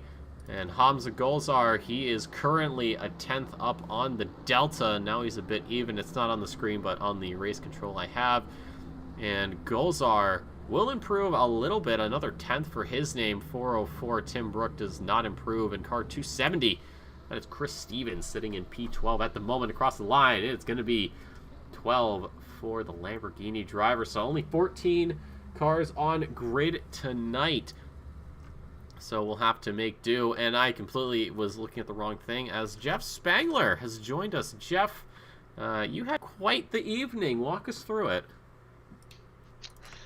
Hello. Well, I thought, since I always comment on how you immediately know when I join, I thought you were doing that on purpose. So, I'll say I was this time. It's all good. Qualifying's much more interesting. 14 cars here. They need to show some respect. They have an optimum track, what's that? I don't know what it is. I haven't seen one in weeks, but first race was fun. Second race, I was in a great position to perhaps push for a win. At the end of qualifying, I sat back down and my PC went down to like 1 frame a second, and I couldn't do anything. So hard reset, came back in, and wheel wasn't working, just sitting there. So turned it off, turned it back on, did everything your tech support guy tells you to do, and couldn't get it to work. So I had to leave a couple times. Finally got back in and just drove. It's Thursday night. I'm here to race. It wasn't the greatest time, but that's what we're here for. I never understand when people just quit or don't even spend the time. Why bother? That's my question. But anyways, enough about my sad story this week. Well, I mean, I respect the fact that even though you came back several laps down, you still said, you know what, I got a job to do. I'm here to do it. So that is certainly something that I think we all can admire here as we get into the final 20 seconds of the start of the race here, or at least the pre-race. As we look towards the grid, I mean, I'm gonna put my prediction on. I'm not going to say it because now it's going to happen, but I'm going to say the car. I think Golzar's going to run away with it. Okay, good. Thank you for saying it. Okay. Yeah, Golzar's going to run away with this race. It's not even going to be close. No. There we go. I'd have to agree. Ryan, what do you got? Nope, there's no way Golzar doesn't run away with it unless he makes a massive error. Like, no offense to the other drivers, but, Golzar, supremely talented driver. Bentley's extremely good here. It doesn't get affected by ballast pretty much, and this car has the highest ballast out of all the cars on the grid. Yeah, I think Golzar will make the Boatley look less like a car in ACC and more like a car from Hydro Thunder here as we get ready for race 1 of North America. Thank you, dude. Oh my god, I was watching YouTube videos the other day about that game. There used to be a bowling alley near me that had it. I used to play that sucker all the time. Such a fun game. I think they have it. I think it was on like the Xbox 360, but yeah. Thank you for picking up on that reference. I really do appreciate it. Oh, absolutely, man. I just want to say, what was it? Oh my god. You did not just, never mind. You did not just say that. Kids these Hold on. days. Can I mute Ryan? I can't. Hold on. Wait a second. All right, I muted him. He's irrelevant. No, I'll bring him back. Oh, wow. Ryan, we love you. Boy. We love you, buddy. Yeah, Hydro Thunder. Wait a second. Hydro Thunder. Dude, Yep. if you didn't play that game, you did not have a childhood. Do not at me. That came out before I was born. When were you Oh born? my God. When were you born? 2001. Bro, what? Oh my jeez. god. Okay, get out.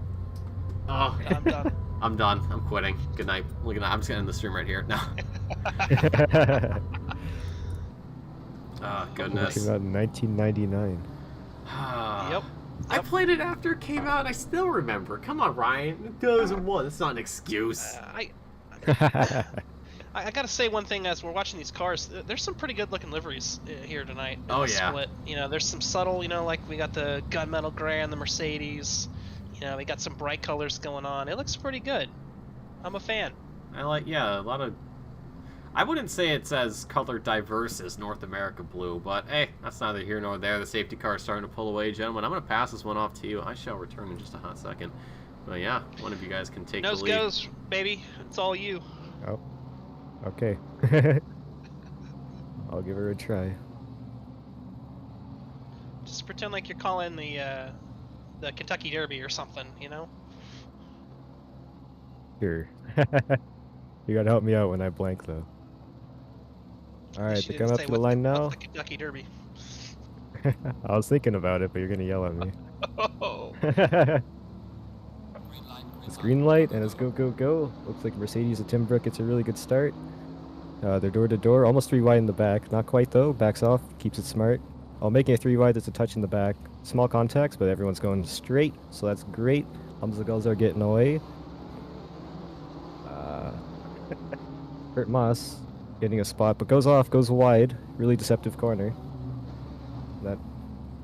Oh, who's that? Quinn Smith. That allows Quinn Smith to get P2, but he gets a little bit squirrely on the exit, which allows the 404 of Timbrook back into P2, where he qualified. Yeah, looks like Sanchez has fallen way down, and it looks like he got turned around there, maybe. So he is now back in P13. Really small grid today. It's a little bit unfortunate. Yeah, it makes it really clear though where you stand for the qualifying in the second race. It'll be like a little hot lap, Yeah. hot lap competition 3 people between qualifying. 3 guys. Or, no, just 2, because there's a safety Oh, 2 car. safety car. There goes the safety car. Yeah. That is gonna be. I don't know. That's not gonna be very cool to watch, I think, but we'll make something happen. No, you can't just make all our viewers close the window right now. I mean, I mean, gotta give no, them it's Super something here. Bowl. It's 8 minutes of ultra qualifying. There we go. Oh no! Oh no! Oh, boy. Oh. Oh, guys. Casey. Casey, Ryan, boys, that is enough. Oh no, Casey, Oh, I don't his name think is Mr. Ryan. Casey knows where he went. He was being an extra polite there. Well, he is Canadian, so... Yeah, that's true. Not to go off of stereotypes or anything. Oh, of course not. But yeah, solid course start not. from his drivers. I mean, you can't say it's stereotypes with Ryan. He's very impolite. He just starts on pole position and runs away with it. Come on, Ryan. How rude. So how did that second race go for you, Ryan? I didn't. We caught up to traffic, then we got stuck, and that's where it ended. Yeah. Yeah. And then I almost Zandvoort died, in a but- nutshell. Yeah. Ah, yes. Gotcha. Yeah. Shout out to the stewarding crew. I know everybody loves to give the stewards shout outs, but when I actually did get back in that second race, I pulled out of the pits, did put my pit limiter on, and so I got to stop and go 30. Oh yeah. I Some saw Johnny that. on the spot immediately just cleared that baby, let me go on my merry They're way. So already. They're like, Jeff's in the pits, get ready yeah, to they were like, cruise, "Oh, stop look go." out! He's flustered, pissed off. He's not going to be paying attention." And sure enough, he wasn't. So You've suffered enough. I think it's time for you to... yeah, it was a mercy act. Oh, well, but we see, yes. Gulzar, though, 2.1 seconds already on Brooks, so the Boatley turned on the nitrous or whatever boats used to go faster. Maybe he opened up a sail, and he is just long gone. Steve Davis, though, joining us from the land down under in Australia. Now, I do not know where exactly he is, but it could be anywhere from I believe 10 a.m. to about 1 p.m. down there, if my time conversions are correct. But what a race he is hopefully going to have here. Car number 5 in P4. So we've got a couple groups forming. Chris Davis sitting in P10 with Eduardo Sanchez right behind him, and then you've got Andrew Sear in the background waiting to pick up any scraps that may just find its way onto his plate. Excuse me. Talking is difficult.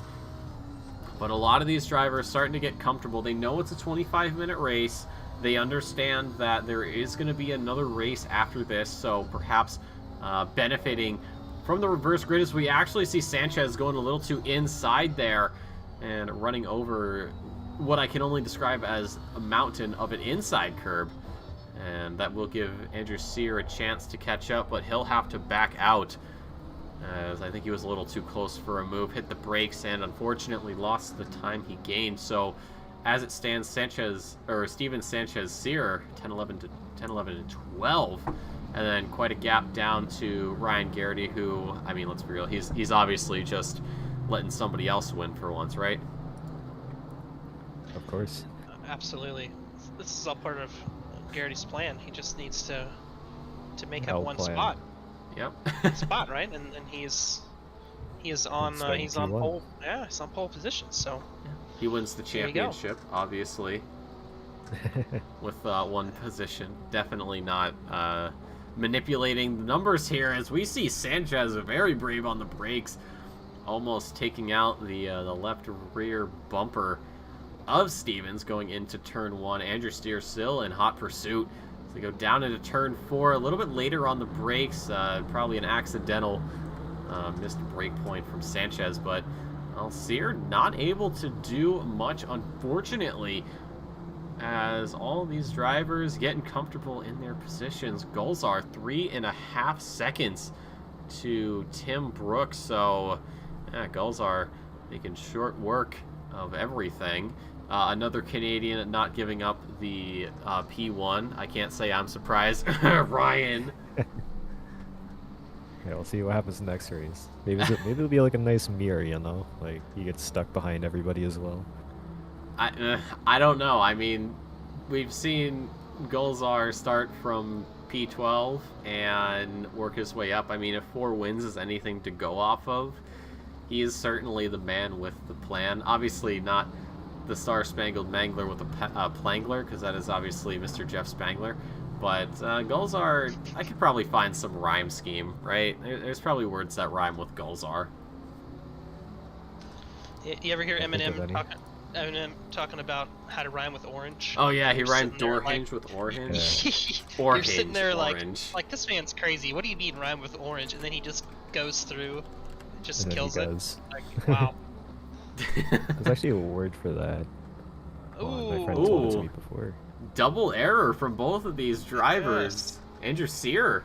So Stevens losing that position to Sanchez, and now Sear wasn't able to capitalize, unfortunately, on the double slide there, as we actually see Sanchez picking up a penalty here real quick. So Sanchez picking up a 10-second for an unsafe rejoin on lap 1. That must have been while I wasn't here. And then Casey Gold, a collision, I'm guessing, with Mr. Ryan Garrity, is going to pick up 15 seconds. So definitely not good for either of those drivers, especially as Sanchez just got around Stevens. So it pretty much doesn't really matter for these two. There is more than enough time back to Ryan Garrity. So at the most, Sanchez will lose 2 positions lest he does something, let's say, questionable. We'll see. Sanchez, I've just seen a little bit of his driving, can be pretty aggressive, as we've seen, and sometimes that misplaced aggression can lead to some penalties. I'm sure the stewards will review that little incident we just saw there, where Sanchez just took over that spot. So he definitely braked late, and there was, I don't know, maybe a blame to go around there for that contact. So we'll see how that pans out. He is moving away, however, from Stevens and Sear here, so making ground while he still can. Yeah, he's done an excellent job getting around the, I'm going to call it the orange wedge there of Stevens, but, you know, with that 10-second penalty looming over his head, he's going to be looking to try to open up the gap. He is currently about 0.8 ahead of Stevens, so unless he's able to just exponentially open up a gap, he will be losing that P10. But, you know, it's OOR. Anything can happen. You know, just because the race looks to be over and done with, it doesn't mean that things are all set in stone. As we see, Yeah. goals are, Let's, 4.5, almost 5 second. Oh my god. If you don't mind, let's move up a little bit to Moss and Pace in 6th and 7th. We have a little Aston Martin battle going on here. It looked for a moment like Moss was going to be able to perhaps get around, but he's fallen back just a tad bit as he comes in pretty hot there. Looks like we are on board, yep, with Moss. And as I say this, having watched it for 30 seconds now, there's space between the cars. Oh well. Come on, Jeff. What are you doing? A little bit of a hiccup there. Yep, just tried to go around the outside, but it's 90-degree corners, and there's no space, so it's nothing but lost time, unfortunately. Yeah, if only that turn had some banking to it. Oh, wait. It does. A little bit of banking. It's not, you know, what we usually see, like with Formula One, where they have so much banking So- you can go flat out. Right, well, the turn we just watched there and that last turn have been redone since this track was put in this game, so they are actually much more banked. So while it's possible in GT3 cars to take the last turn flat in this game, it can get a little bit difficult to do so, but in real life they've changed that last turn to make sure that cars can really put the hammer down before the front straight. Yeah, Colin Johnson saying that the track is entirely too dry, and Chris Pierce saying, no, it might be a little bit wet, but yeah, it's completely different conditions than what we saw in North America Blue Split for races, where race 1 was nice and rainy, and race 2 was dry, but it was in the evening, so slightly cooler track temps. But North America Red Split definitely being spoiled here with perfectly sunny skies from here on out, optimum track conditions, an air temp of 20C and a track temp of 26, and a nice little 2-kilometer breeze as we see Tim Brook. He's off. Yeah. Oh my god, what was that? Holy Yeah, heck, I just he happened was... to catch that. I think he's gone. Just Yeah. not actually gone yet, but I did miss I the was part looking where at he... that. That was funny. That was Yeah, where he's incredible. getting backwards through the sand sideways, but Yep, saw him as I he was like, here. who's that pulling off? And then he like goes off into space. No, he was digging to the center of the earth, don't you know? That's what Mercedes does. They actually make very good shovels, so he was just showing us why Mercedes shovels truly are the best. Speaking of shovels, hopefully they can dig themselves out of the mess that was the end of last F1 season, as that begins this Sunday. So we'll have to wait and see how that plays out. Matthias Page, though, sitting in P4 in that Porsche, but he has to worry about the Aston Martin of Kurt Moss, who did benefit from Pace just missing his brake point and going off. So both of these drivers on for a top 5 finish should things maintain the way they are. And it looks like we have lost the Mercedes that we saw earlier. So now down to 13, and quite an unlucky number. But it's Gulzar, though, according to sources that be. He has opened up, according to broadcast controller, a 13.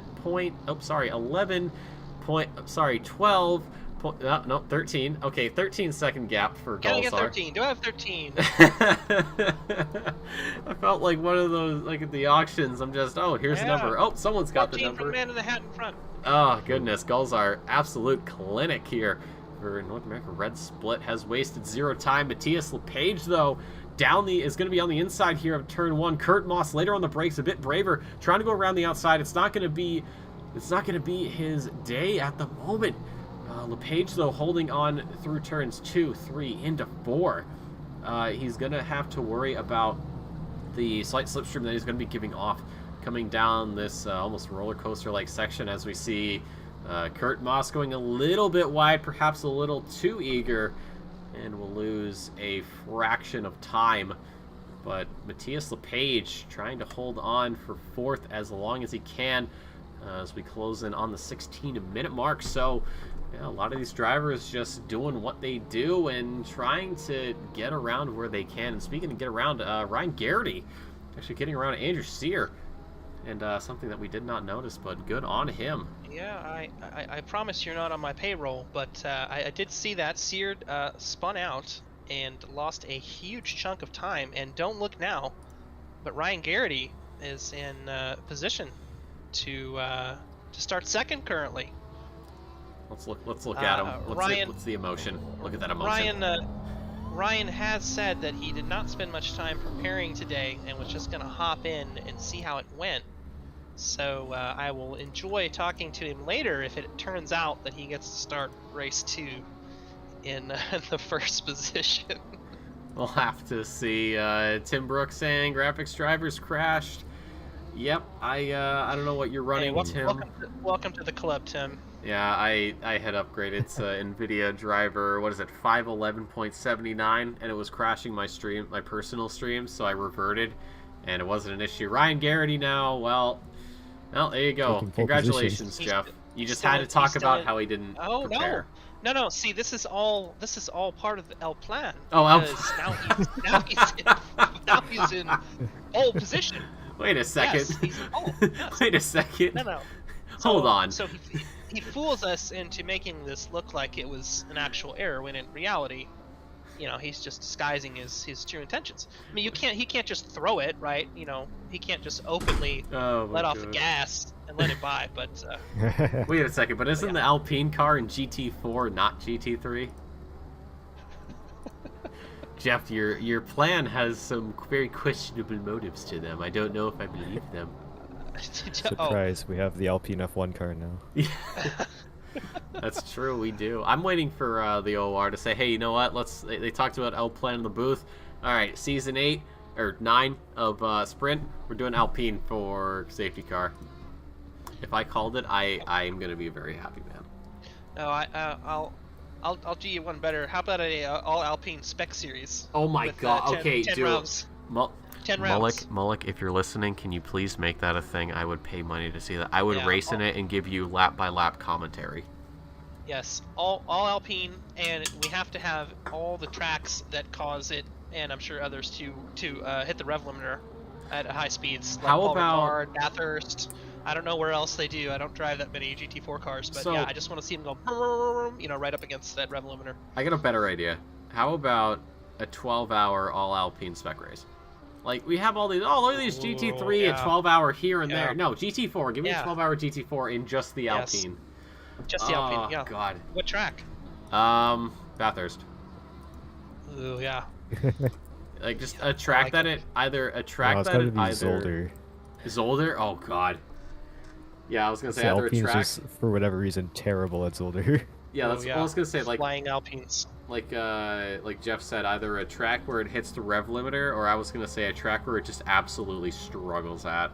So yeah, I would say Bathurst, or as you suggested, Ryan, Zandvoort, or Zolder, excuse me. I don't know. I'm sure the higher ups, the council, if you will, if we're going to get very mysterious, is currently sitting there twiddling their thumbs, going, perhaps we do that, but we're not here to talk about potential future events. We should be talking about the fact that Hamza Golzar, the man who started on pole, has been absolutely smurfing his way through race number 1.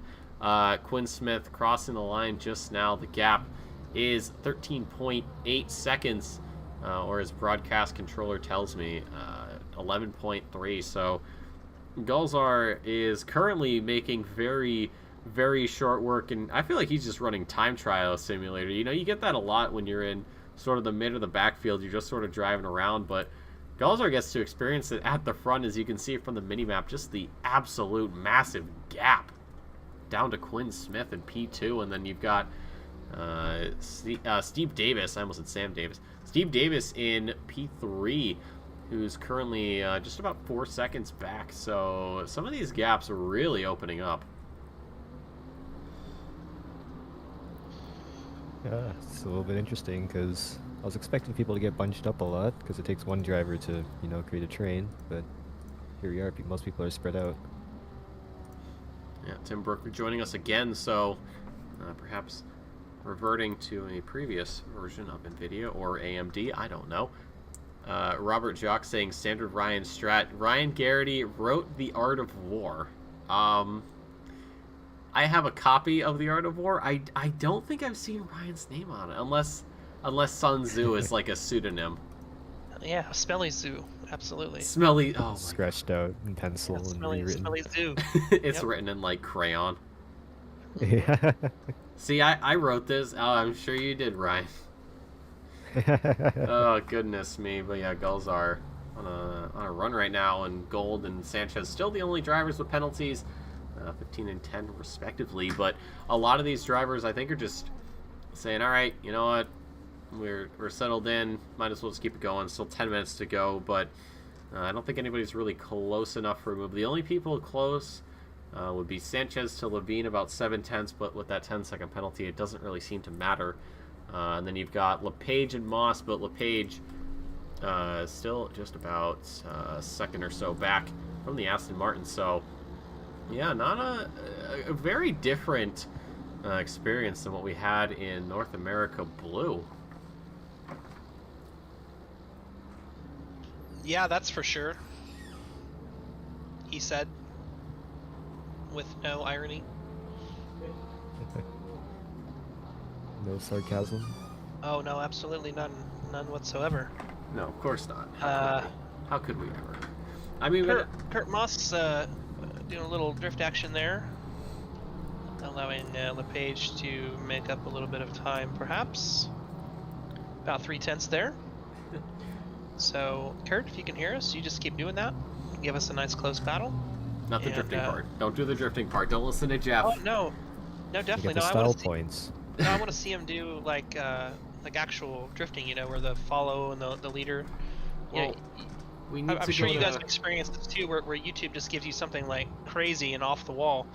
Well, YouTube in my feed the other day put like RC remote control, like electric remote control cars, like the World Drifting Championship. Oh, from, like, I've seen that 2 on years ago. TikTok. Yeah. Yes, those guys are nuts. Like I can't even drive one of those things in a straight line, like with the the gun controller and like the little wheel to steer. And these guys are just, it's an absolute art form, See- drifting those little cars. Crazy See, to watch. my toxic trait is thinking I could do that easily. So I'm like, so you just turn the wheel. It's no problem. Yeah, no big deal. See, that's why instead of racing RC cars, I just go and I race go-karts, because there actually is a go-kart place like half an hour from me, and I got to go there last week because we didn't have the race, and my friend we were going to go there. We were like, oh, let's go Saturday, and then we got there, and we kind of looked at everything, we go, oh yeah, that's right, it's a Saturday night, maybe we shouldn't do this. So then we went, and we decided to go drinking instead, which was really fun. But yeah, no, those little RC cars are like absolutely I kind of want to do it, but like I say I don't know where to look. I have the internet, I can look. I just don't feel like it right now. Yeah, I actually have a Team Lozy electric RC trophy truck that I got for Christmas when I was like 7 or 8. So it's definitely like my little car is definitely older than Ryan for sure. And I have a buddy who like restores them and like fixes them up for people. And I've been meaning to like talk to him and see if I can like ship it to him and have him fix it up, because it's definitely of drinking age. And probably if I were to get a license plate, it might be pushing vintage car status. I was about to say, couldn't you Austin just Carpenter's out there. He's got a Eagle Talon that's now a vintage car. So really? it's just crazy to think. Yeah, vintage plates, I guess. Yeah. How old's the car? Well, Eagle Talon, I don't know when they stopped making them, but probably. I think he said it's older than him, so I don't know. Maybe I don't know exactly how old he is, but maybe at least 1990. So at least 30 Jeez. years. Goodness, man! I thought my car was old. My All first right. car was a '91 Corolla. I'm Nice. 10 years older than I am. There you go. Yeah, my car's a 2000 Corolla. I got a couple of years on her. Oh, I say that's more like one. I'm gonna turn into a race car. All right, mark my words. One of these days, you'll see a So you're saying Corolla. you're a transformer? Yes, that's what I'm saying. What are you gonna do about it, Jeff? I don't know. That sounds pretty awesome. Thank you.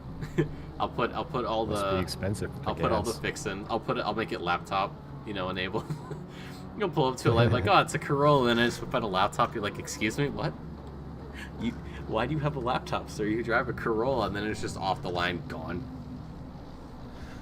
Oh God. I mean, we can't.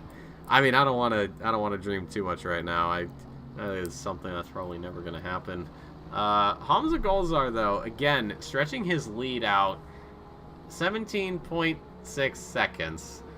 I have never seen a thrashing as terrifying as this, but Golzar does not care what I think as he continues his lead. Started on pole. He has stayed on pole. As we said earlier, the only way that he's going to lose it is if he makes a major error, but I mean, do you really make an error in the Bentley? Let's be honest, I don't think so. Yeah, he's making me want to like revisit the Bentley. I very well might do that next season. We'll see. But if you're in the OOR Discord, you might have seen just a very recent post. OOR is doing an F1 Fantasy League again this year for 2022. So if you'd like to join, there is a link in the Discord. If you're not in the Discord, what are you doing? Definitely join. Come hang out. Come race with us. But yeah, if you're interested in F1 Fantasy, which until 30 seconds ago I did not know that was a thing. But, I just saw it too. I was like, oh, that's you can convenient. make anything into a fantasy league these days. I mean, fantasy dishwashing or something. So right? Who how knows? long until we do OOR Sprint Series Fantasy League? Oh. That would be interesting. If we're talking about revenue streams, here we go. Absolutely. Yeah. I Yeah, we pay should to do see. that actually. I We like should. that idea. We were here. We talked about it. So Yep, we had this idea. Hours. Molek, if you see this and you make it a reality, we better get credit for it, or Yep, absolutely. we Peepo riot. I love that emote. It's so dumb, but it's so good. Wait, It's hold what? on. Do we have two cars that are within 4/10 of each other? Well, it's Levine and he does have Sanchez, He but does have a Sanchez 10-second penalty. Oh, I he's don't got to know. run. Ooh, does look have at a run. this. Hold on. This might get interesting. Levine, though, around the outside. Sanchez on the inside. Sanchez getting a little bit brave on the brakes, and he will take that does. position, albeit more for show and less for finalized results. He still does have that 10-second penalty to work with as we run on board here with Levine, who's giving it up. But I don't think Levine is too worried. Unless he, loses the Aston, but I mean that's a pretty solid car to drive. So losing that thing is, I would say, it's more of an accomplishment, if anything. We just saw there the next car down was actually just over 10 seconds behind. So maybe it's not so much for show, but actually for position. Yeah. See, this is Ryan's playing 3D chess, Nick. Oh, is he? You and I are just playing. I don't know, tic-tac-toe. See? Dude, I'm a pro at tic-tac-toe. Don't want to brag. See? Steve Davis, though, starting Davis to come and under Moss. pressure from Moss. Yeah, I think Moss has been putting in pretty solid laps. Looking at the last lap times, Davis with a 36.9 and Kurt with a 36.5. So it is the Aston Martin driver. You see him sticking to the back of the Mercedes there as they go into turn one. It's going to be Davis defending down the inside, so he doesn't have much to worry about Moss having to take the exact same line. But Moss starting to say, "Hey, you know what? This race needs a little bit of action." We saw Sanchez overtake Levine, but let's be real. We want something that's not going to be decided based on a penalty. We want something that's going to be based on raw skill. So Kurt Moss not close enough for a move on the Australian, but definitely in the ballpark of chances as we head down into sector number 2 here. A lot closer now.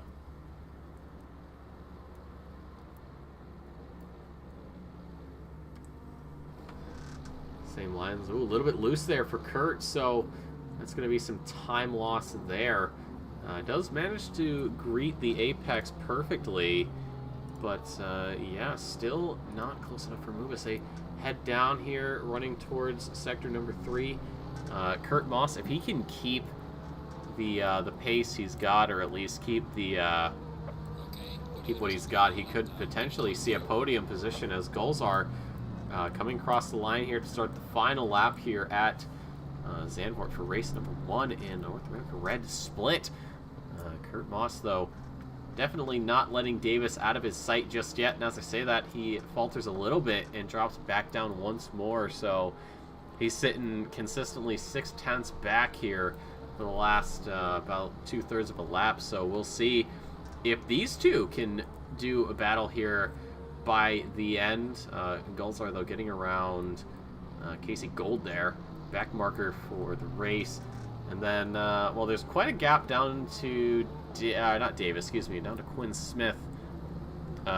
Broadcast control says it's 2 seconds, but I think that's more of a gap to Casey Gold. So, I had a bet on it. Gulzar does not have anything to worry about. 24 seconds. Okay, so that is some Smurf levels that I have not seen in a long, long time.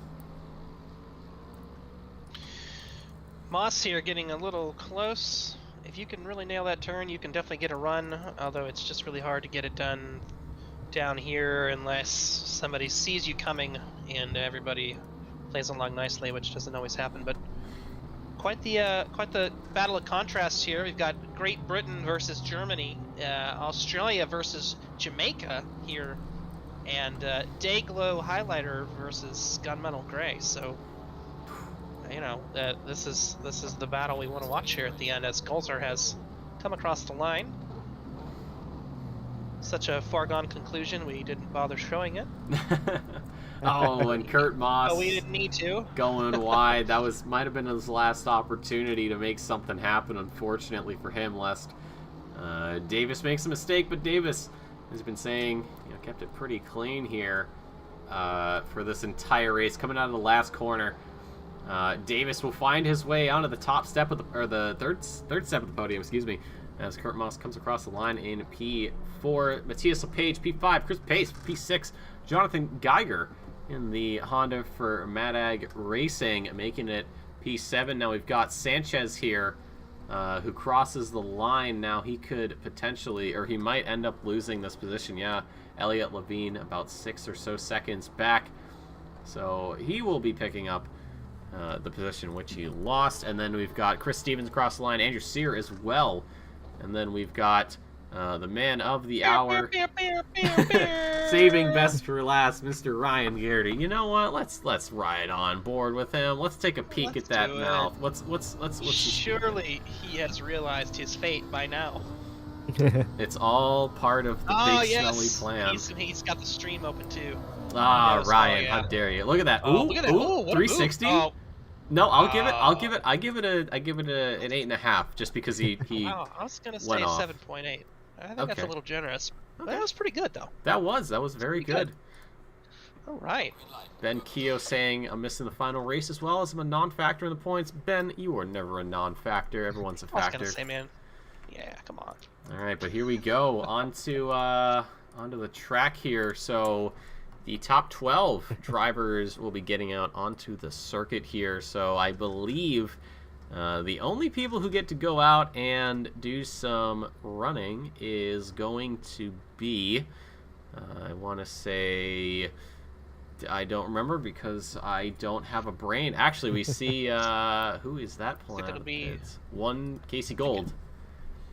So Casey Gold out on track, so he gets to participate in qualifying here for race number 2, and I believe there was somebody else. There's 14 drivers. It'll be Tim. It'll be Tim Brook. He's back.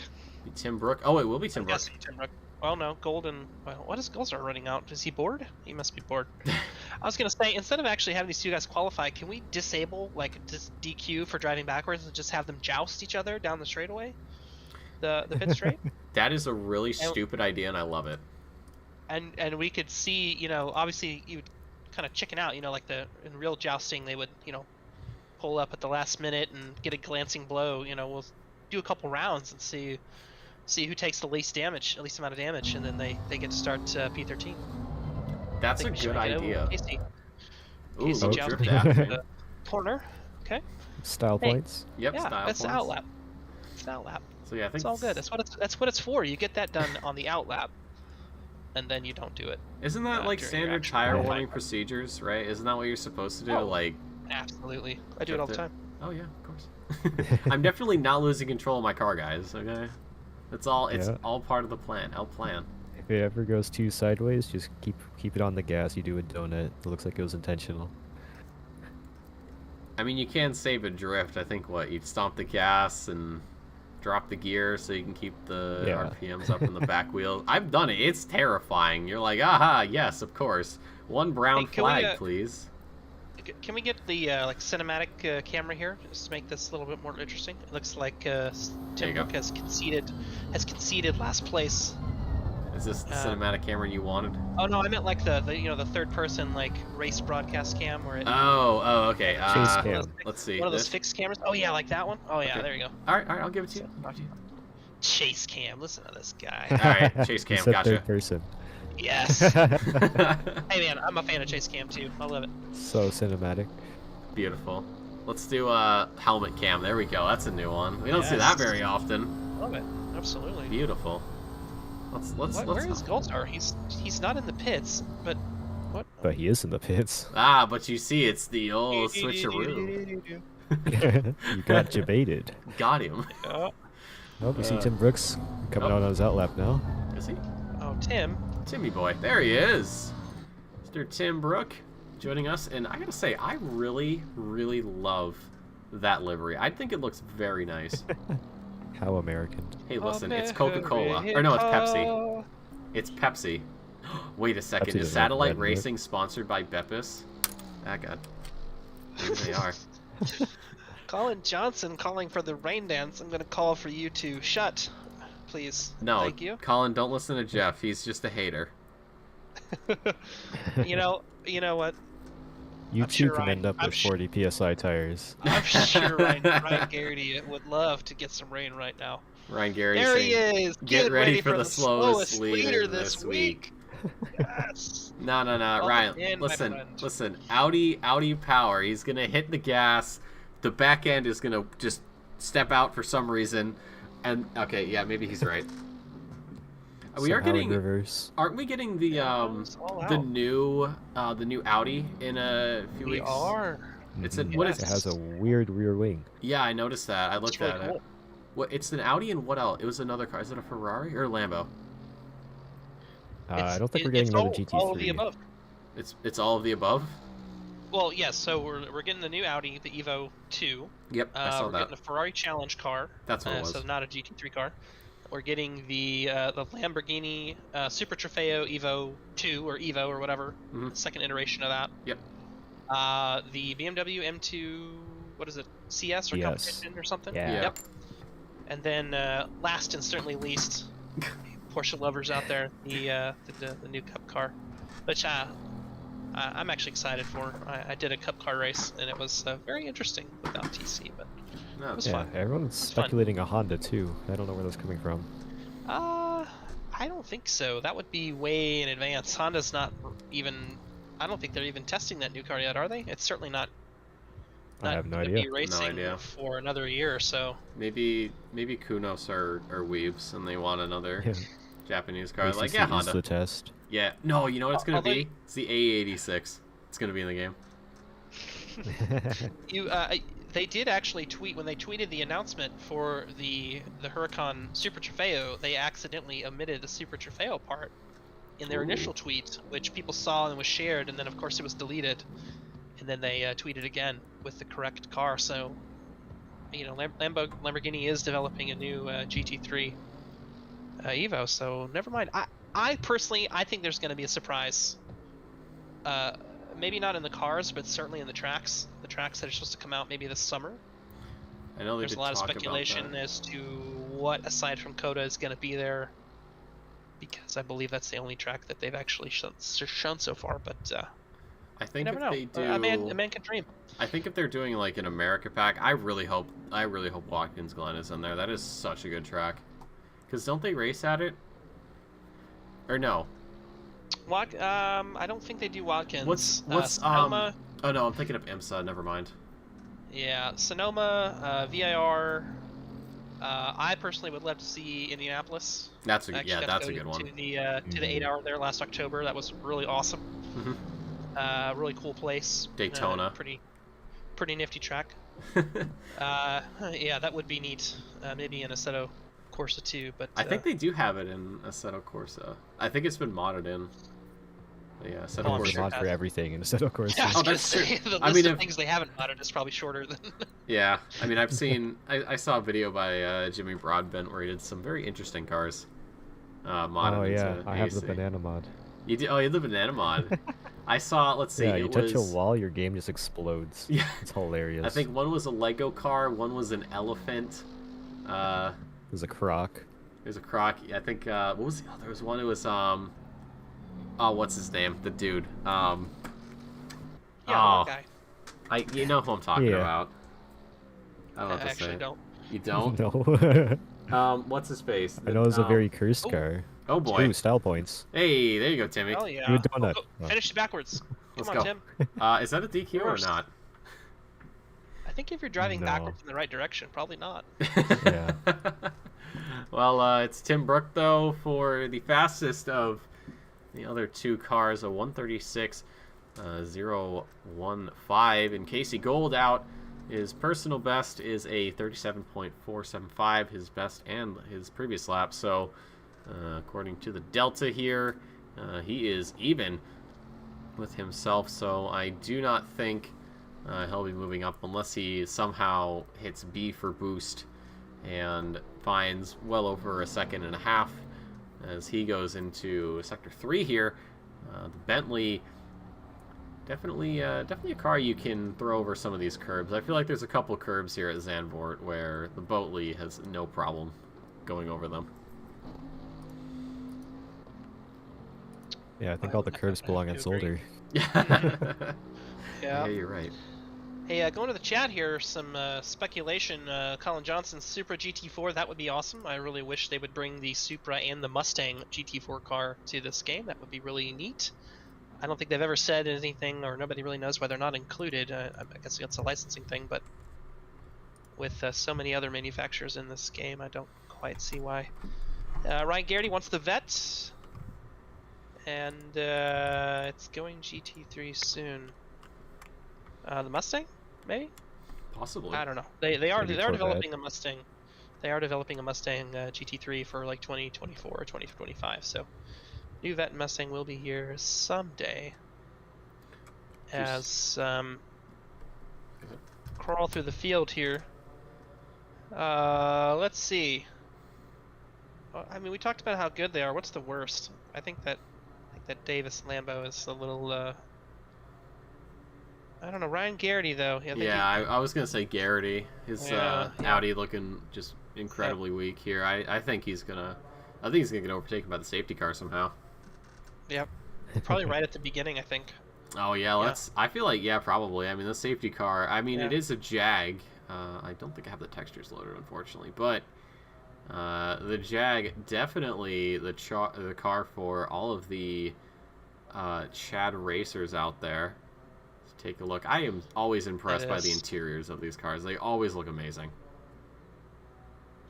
The Jag's say- pretty, yeah. Sorry. Jag's pretty special car just because of how it was created. They literally took the road car and just ripped shit out of it, and like you can look at that dash, like it still looks pretty nice up there at the top. Looks like they've got some like Alcantara or something going on, but almost like one of those homemade jobs that goes out and actually kicks ass. I know the Jag won like maybe 5 or 6 races after out of the 30 or 40 that it competed in, so definitely pretty nifty. That's all that matters. As long as you win one, I mean, who really cares, right? Oh right, absolutely. That's what I tell myself. That's what Nico Rosberg Oh yeah. says to himself. Hmm. not about winning. It's about doing better than everybody else. But yeah. As Oh, long look as at you win that. one. Look at that. The Jag overtaking Ryan, as we called it. Yeah. So, Absolutely. come on, Ryan, Ryan's get it saying together. so much hate. I think you need to focus, my son. As Yeah. he is. Oh, Flash! Look at that! Look at that cheeky. Oh, you didn't see it. Hold on, wait. Yeah, He's still, there we go. Yeah, I see it. he's Ryan, still if you're flashing. hearing us, There he flash the goes. headlights. There he is. Flash the headlights. Flash You those won't. headlights again. Ooh, Flash there us, he Ryan. goes. Give us a You won't flash. do it. 5-second penalty. Right. Drive past the safety car, Ryan. Yeah, Ryan. Just drive around the track. You are the safety car. Drive into the safety car. Become the safety car. Yeah, I was about to say. Do it. Get out of your car. Get into the Jag. Rip the Oh, man, safety look at car these- driver out. Look at this look straight at line. these- Good job, I guys. was gonna say, look at these bright-eyed, bushy-tailed racers here, thinking that, hey, Hey, who is that? Who is that? Yeah, Moss? Pace. No, it's Moss. Pace. It's Moss. Oh God, no. Oh, sorry. Pace stopped short. I didn't even see Moss, so never mind. Oh my God. The brightest colored What a car, and you tragedy. don't notice it? Are you like? Yeah, you can't even. Are you You red can't even green hide. No, I colorblind? was so focused. Oh, Casey, what is going on back there? Oh boy. I was so focused on Pace points. coming up short. That I didn't notice them in the background there. It'll be funny. The safety car stays out on the first lap and just races with everyone. It would be faster than Unexpected. Ryan. That's all we know. Oh wow, Ryan, you heard it there, right there, man. You Love you, heard buddy. it right Yeah. You're there. the coolest, Ryan. Don't you worry. Going into this race, though, Hamza Golzar will add to his win collection, number 5 for him. He'll be starting in P12 this race, so perhaps we see a bit of a change. Let's hop on over to the man himself. Oh, that's the wrong Canadian. That's the right Canadian. So he'll be sitting P12. It does say 13, but that is just due to the safety car. He'll be behind Quinn Smith, Steve Davis, Curtin Moss, Matthias LePage, Chris Pace, Jonathan Geiger, Elliot Levine, Eduardo Sanchez, Chris Stevens, Andrew Sear, and Ryan Garrity if he wants to make it 6 wins on the season. But we've got 30 minutes to find out the ending of this chapter. I know, Ryan, Jeff, you talked about how it is very difficult to overtake at Zandvoort, so we'll have to see if that trend continues. But yeah. Yeah. What are you guys thinking? Ryan Garrity. Ryan Garrity coast to coast with a smooth layup into the basket at the other end? Yes, he doesn't get one single outie ting, and it's all boost, and he wins. Ryan? I don't know what to expect, actually. No, I'm not actually no. really You, not you sure on this can't. one. You can't choose Spect. He's not in this race. You have to choose a hill and probably die on it. So, all right. Yeah, Well, if all if you thing goes go, well, Sear could have a good race. All right. Oh man, Right there in P2. I was gonna grab my massive lightning bolt, commentator lightning bolt, and hurl it down onto Andrew Sear. I obviously everybody's got to get past the man in the Audi there, Ryan Garrity, but I think the second race everybody's had 30 minutes to, if you hadn't done a ton of practice, you've had 30 minutes of lapping now, so everybody will be a little bit more confident, a little bit more familiar, which I think is a nice thing for some of these reverse grid races when you have the field mixed up a little bit like this. But yeah, I think I have to agree with you. I think, sorry Ryan, I think Andrew Sear might get out. I mean, we saw it in the second race, or you guys did, or you did, Nick. Yeah. At this track, We you did. can just be a brick wall basically. As we go green, Sear with a good Garrity start. and Sear neck and neck. Garrity takes it a little bit wide, and Oh, we've got messes in the back. We got a Jonathan Geiger Just getting like tangled up, that. and everybody's Oh getting my into each other. goodness. It's Geiger. It's Yeah. you Davis, get a I wall, and believe. you get a wall. No, not Davis. That was I couldn't tell who It's the that Hon- was. It was the Honda. the Honda Honda. of Geiger and Oh no. yeah, Honda. Oh, that's not the Geiger counter you want. LePage. There you go. Page. Yeah, LePage and LePage getting mixed up in that, along with the Honda behind of Mr. not Geiger, or yes Geiger. I can't tell what car is what, but as it stands currently, it is going to be car 410 Andrew Sear, and we've got the Porsche off. So Matthias LePage. I don't know what's going on and- there. And to think he was my driver to watch And now he's gone. He's There you gone. a go. few weeks ago. There you Alright, go. man. We're gonna have some words about that, my friend. Oh, My goodness. It's but it is going to be Andrew Sear getting out of that one. Eduardo Sanchez picking up a position along with Chris Stevens. Ryan Garrity losing 3 positions at the start there. A little bit of a questionable breaking point, but he is going to start getting these laps going. Elliot Levine behind him. Chris Pace having to watch the back end of his car from Kurt Moss to Quinn Smith. As we see that Chris Pace going a bit wide onto the gravel, so that's actually going to give Kurt Moss a bit of a run here down the front stretch here. With this slipstream, he's going to pull alongside. Not quite close enough, but he could be a bit braver on the brakes here. Going down into turn 1, and it looks like Kurt Moss is going to be a bit braver as they go door to door here through turn 1, and it is going to be Pace losing 1 position, nice potentially move. 2, as Quinn Smith coming up. Yes, an incredible move there from Moss, wasting no time at all, and it looks like Pace will lose another position to Quinn Smith. And look at that, it's Hamza Golzar, who is also starting to attack the Aston Martin. He's got an inside line here, at least for this first turn, and he'll have the outside line coming into the next set of corners, and he's going to slot in behind Chris Pace, and we could potentially see Golzar snagging another position. But as you two talked about, Zandvoort, not that many overtaking opportunities, so he may suffer as we see the Aston Martin, not the Aston Martin, excuse me, the Mercedes Let's of go up front. Tim Brook. I'm sorry. No, How Sear and I don't know if you can queue up a replay. Sear and Sanchez had quite a battle through a few turns there.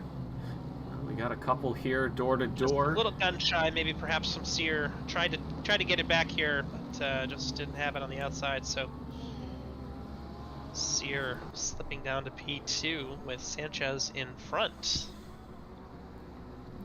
Yep, Sanchez leading the pack here, car number 21 in position number 1, so that's very good for him as they start yet another lap. You can see Jonathan Geiger way down the grid. He had a bit of a spill lap 1, so he's going to be looking to recover here. But a lot of these drivers, I think, starting to warm up to the idea of just getting settled in, getting ready to race.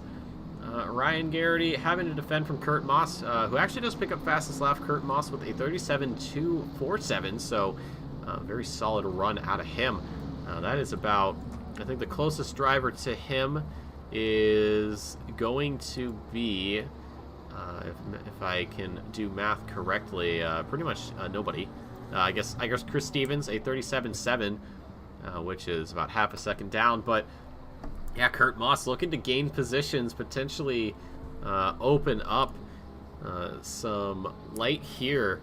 He'll be looking to possibly get his first win of the season should things go well. Eduardo Sanchez also looking for that first win. Andrew Sear is also another driver without a win. The only drivers currently with wins, Jeff Cohn, Brandon Wallet, and Golzar. So anybody ahead of Golzar could be picking up a victory here for race number 2, the first of their season, lest Golzar just goes on an absolute rampage to the field and just starts picking up positions, and he will be staying ahead of Tim Brook in the PepsiCo Mercedes, and he'll be looking to take down Elliot Levine and then start working his way up to Chris Pace. But for right now, Sanchez holding on to that lead by just about half a second.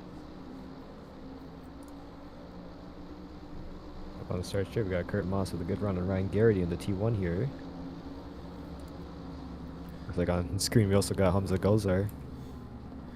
Oof. The run onto Elliot Levine. Super move down the inside. Taking it down the inside, getting that position. Very good. He had the slipstream, pulled alongside, faked him out, and it's gonna be Pace. Not Pace, excuse me. That is the Mercedes of Steve Davis, who got a little bit squirrely there. Almost lost it, but held it together, kept that Mercedes pointed in the right direction, so he'll lose a couple spots from there. Now he's got to worry about Elliot Levine, who's going to be looking to make a move. The man of the hour, though, Ryan Garrity, down to 6th place, losing a position not only to Quinn Smith, but Kurt Moss. So I don't know what happened there as the Audi does its ting, and almost killing our lovely driver. Steve Davis, though, off in the back, though. Let's see what happened going here into these set of turns. The Mercedes not looking too bad. Going into the next corner, and Elliot Levine, well, unfortunately, a little bit too late on the brakes, and it's Davis who's going to lose out the most there, so not what he wants, but they continue on. I'm sure the stewards will be looking at that one very closely.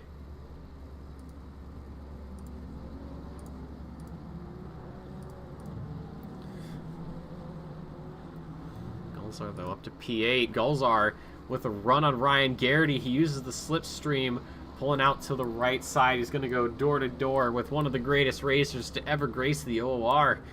And Hamza Gulzar down the inside for P number 7.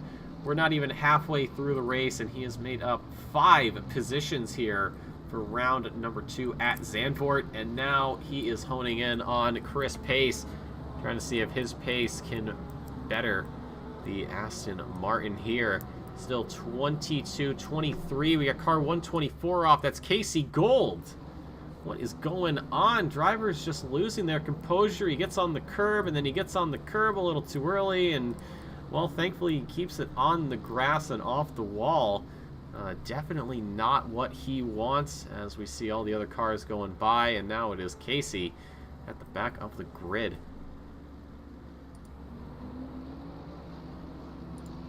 I think at the front we're starting to see a little bit of a train here, starting behind Chris Stevens. Except that we've glossed over to Quinn Smith, I believe, started 11th, right now in 5th. Yeah, lovely drive out of him. Chris Stevens having to defend from Kurt Moss and Quinn Smith as well, and then you can see Pace and Gulzar. So these two groups starting to form. Sanchez opening up that gap to Sear by just about a second. Sear with the fastest lap, a 1:36.520. That was his previous lap, and as they come across the line, Sear will not improve. He is currently 2/10 down on the Delta, so for the time being he does hold on. But holding on, we got Quinn Smith using the slipstream, might go down the inside there of Kurt Moss, and it looks like he will, going door to door here through turn 1, and it looks like turn 2 as well.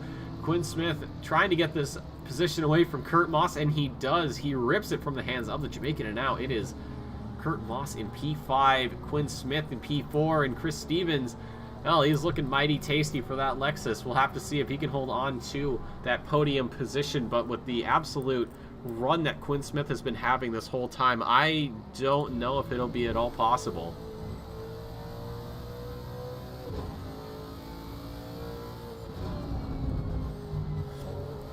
Into the widest turns here at Zandvoort, out the back of Chris Stevens' car. You can just see these cars lining up for a chance to overtake. And speaking of overtaking, Gulzar actually gets around Chris Pace, and Gulzar picking up fastest lap too with a 36.02. So some of these drivers starting to knock on the door of 35. As we see Quinn Smith going around the long way, and he is gonna make it stick. What a move! This is an incredible move. I would not expect that to work in 1,000 years. No, especially at that corner. It almost feels like the corner is, impossible to overtake at unless your opponent, just misses their break point. But Quinn Smith saying that is not the case. I am more than capable of taking that position, no problem. And we see Kurt Moss, looked like he was going to have a go onto Chris Stevens, but had to back out. Gulzar very close now, almost goes into the back of the Aston there, so that is going to mess up his exit. But still 20 minutes on the clock. It is Eduardo Sanchez in the McLaren, 1.3 seconds, just about 2 seconds now, up on Andrew Sear. I mean, what a race Eduardo has had. Yeah, where did Eduardo start? I do not remember off the top of my head, but certainly not in P1. I believe he started maybe P4, P5. Like. Yeah, he's had a pretty good drive. Kurt Moss almost going into the back of Stevens there, giving Gulzar and company a chance to pull up a lot closer now, as we do see the Mercedes of Tim Brook going into the side of Pace, and well, he knows that's not a clean move, so he is going to give that position back. say I apologize. That was not sportsmanlike of me. So good to see these drivers recognizing their mistakes and giving back the positions when they can. Kurt Moss, though, I think he was a little bit later on the brakes there compared to Stevens, so he's going to be starting a bit of a run here. I think going into the final stretch. Ooh, look at how so late on the brakes, almost going into the back there. So they go onto the front stretch. You can hear these cars. They're staying flat out. We saw it in race 1 of North America Blue. They couldn't keep it flat because of the wet conditions, and now Chris Stevens, excuse me, going a bit wide there. He's going to be defending down the inside into turn 1. It's Kurt Moss who's going to force the issue and actually goes around the outside. He doesn't make the move quick, or the move stick quite yet. As they go into turn 2, door to door, Stevens will have the inside line, at least for turn 3, and he's going to turn the Aston Martin.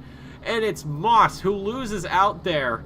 Chris Stevens walking away, but it's Golzar who's going to take advantage. Oh, goodness me. And we have another Aston Martin. That is going to be Elliot Levine also getting involved. Let's see what happens. He goes into he goes out of turn 1, nails it perfectly through turn 2, into turn 3. And, oh, he just loses the back end. So the Aston Martin team, or the Aston Martin driver, is not really getting the best results so far. It looks like just a series of unfortunate events for those Aston Martin drivers. Yeah, we'll have to see how they can handle Eduardo Sanchez expanding his lead now. 3.7 down to Sear, then Sear to Quinn Smith. Just a couple more seconds. And then Golzar, though. 17.5. Do we think he can do it? What are the predictions, gentlemen? I think if he does catch Smith, he's not going to be able to pass him. That's my guess. All right, Jeff, what do you got for us? Yeah, I would tend to agree with that assessment. Of course, Smith can make a mistake or something could happen that, he lets him off the hook somehow. But, no, I don't see Golzar being able to make up that ground. Although, we love to be proven wrong. That we do. We'll have to wait and see, though, as this race carries on. 16.5 minutes to go here. Chris Pace currently behind Chris Stevens, but I'm sure the stewards may be issuing a penalty out relatively soon, which could give Tim Brook a free position. So if that's the case, Brook will not have to worry about too much. We do see Elliot Levine, though, with the penalty from quite a while ago. A 10-second penalty for a collision caused on lap number 4. So that will probably drop him down into last place, as we see Casey Gould running a couple seconds behind. If he can keep the gap the way it is, he should be good. Chris Pace doing battle here with Tim Brook, going around into sector number 3, and it looks like Pace might just have to concede this position. I mean, even if he overtakes both of these guys, as long as they stay close, he's not going to catch him. Or he's not going to be able to keep the position, rather, with the 10-second penalty hanging over his head. Yeah, just taking a look at the times here, Quinn Smith still with the fastest lap of the race. We'll see what Golzar does here now that he's had pretty much a clear lap to himself, and yes, he does. Oh, goodness. Oh, gosh. Oh, man. Oh, man. Don't go in that pit lane, son. Right, rewind that one back. Unless See what happens. Damages. Yeah. So he gets on the... Oh, yep, just understeering. I've had that happen to me many times at Zandvoort. You think you get it right, and the corner goes, no, we're a little bit tighter than that. You can try, though. There's that split second when your brain's like, yes, I can make it. Oh, nope. Yeah, as I was saying there, Golzar with the fastest lap of the race has taken that over from Quinn Smith, who himself was running at a pretty good pace. So, yeah, I think it'll take a little bit longer than usual for Golzar to catch Smith here, much less get around him and then overtake 2 other guys in front of him. So, going with Ryan on this one. Not gonna happen. We'll have to see. Yeah, Golzar 35.25, so that was the second... Or, yeah, 35.25 for the fastest lap, which was almost half a second ahead of Quinn Smith, who had a 35.705. The last lap was Golzar's fastest, so that 35.25 we just talked about. And Quinn Smith's last lap was a 36.09, so 0.8 just about for Golzar. If he can keep that going, then we could potentially see him overtaking, but as it stands, he is not really going to be close, although he has been reeling in Quinn Smith little by little as these laps have progressed. So if we see more mistakes from Quinn Smith, we might be able to see Golzar on the podium. And then potentially, if Golzar really just nails everything perfectly, maybe, I don't want to say a win, but it could be in the deck. We don't know. Yeah, it's possible. They're both making up ground on the top 2 here. But, you know, Bentley has a reputation of a big car. Lexus is pretty much right there, too. So, I'm sure he'll be going Giga Alonso or Giga, what's the other guy? Giga Bitsa? Yeah, Giga Bitsa with the God bless Lexus them. there. But, man, these guys definitely getting their paint done at the same shop here. With the highlighter green, yellow, highlighter yellow, green. I love it. No, I like it. It's green. I think what happened was neon. We'll see, but Ryan Garrity proclaiming that he would be driving elbows out. I'd like to see some elbows out. This would be a good opportunity. No, that was elbows out. Those were elbows out. Those are just like dinosaur arms. Yeah, just little T-Rex elbows. We should take a second, just welcome Craig Dale to the broadcast. Welcome, Craig. Welcome, everybody, obviously, hello. of course. Thank you for popping in. My theory is, I think Ryan, like you said, you know, Ryan and Kurt going to the same paint shop. I think Ryan used up the last of that. I believe it's black paint for the stripes, and Kurt Moss wasn't too happy, so that's why he overtook. But we see Kurt Moss going a bit wide there. We've seen a lot of drivers get caught out and going just a little bit too wide. You know, they might think that there's more camber to the turn than there actually is, and well, it doesn't really happen. And now we've got to make a run and try not to die. Ryan Garrity overcooking it into turn number 1, and well, if he lost time at the end of sector 2, well, he's gonna lose even more time. But hopping back up front, it's Hamza Golzar. He has been reeling in Quinn Smith, and I think he's ready to go for the kill. I wouldn't say the kill, but Hopefully there's no killing. Sorry, the unaliving. Oh, here I go killing again. Sorry, the unaliving. Yep. Hamza, that kills people. Gonna go all Crumbopulous Michael on his ass. We'll see. And they have themselves caught Sear, who has also kind of caught Sanchez. So, you know, this is why we like these reverse grid races. Even with the smaller field like we have tonight, we can still get some good action. Absolutely. 100% agree. Sanchez has been losing time over the course of this race. Golzar not quite close enough to get a bit of a slipstream. He's going to show himself to the right side of Smith to say, hey man, I'm still here. Smith actually overcooks it a little bit into turn 1, but he's going to be getting the power down out of that corner, so he'll lose a little bit of time overall, and he's going to go onto the dirt there, and he's going to lose even more time. It's going to give Golzar a chance, and they bump a little bit going into turn 4 here as they get ready to plunge down this hill. We're going to ride on board here with Golzar from the hood cam, not the bottom cam, the hood cam, down and up to the right, to the left, and then down again. A slight tap on the brakes. Golzar a little bit later is able to do that, and back on the accelerator as they go here into the widest turns. He's not going to go for a move just yet, possibly try to psych Quinn Smith out and just get the move done that way. You see him a little bit later on the brakes, but it's the Lexus that's keeping Quinn Smith on the podium at the moment. Andrew Sear, though, up ahead, losing a little bit of time there. I think he might have missed his brake point just a little bit, but was able to recover. And just like that, this group that was pretty spread out has almost gotten back to where it is. Sanchez was able to benefit from Sear's mistake, but right now it's Golzar and Quinn Smith giving us the battle to remember. Looks like the McLaren of Sanchez losing a bit of pace too, so this could be a four-way battle for the lead. Hopefully nothing bad will happen.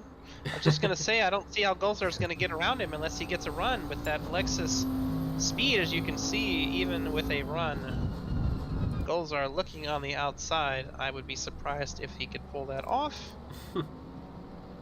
And he does not. But yeah, that's the one nice thing about the Lexus. It always has that kind of ace in the hole and a lot of good places to overtake it. It's very hard to do so, just because of how quick it is in a straight line.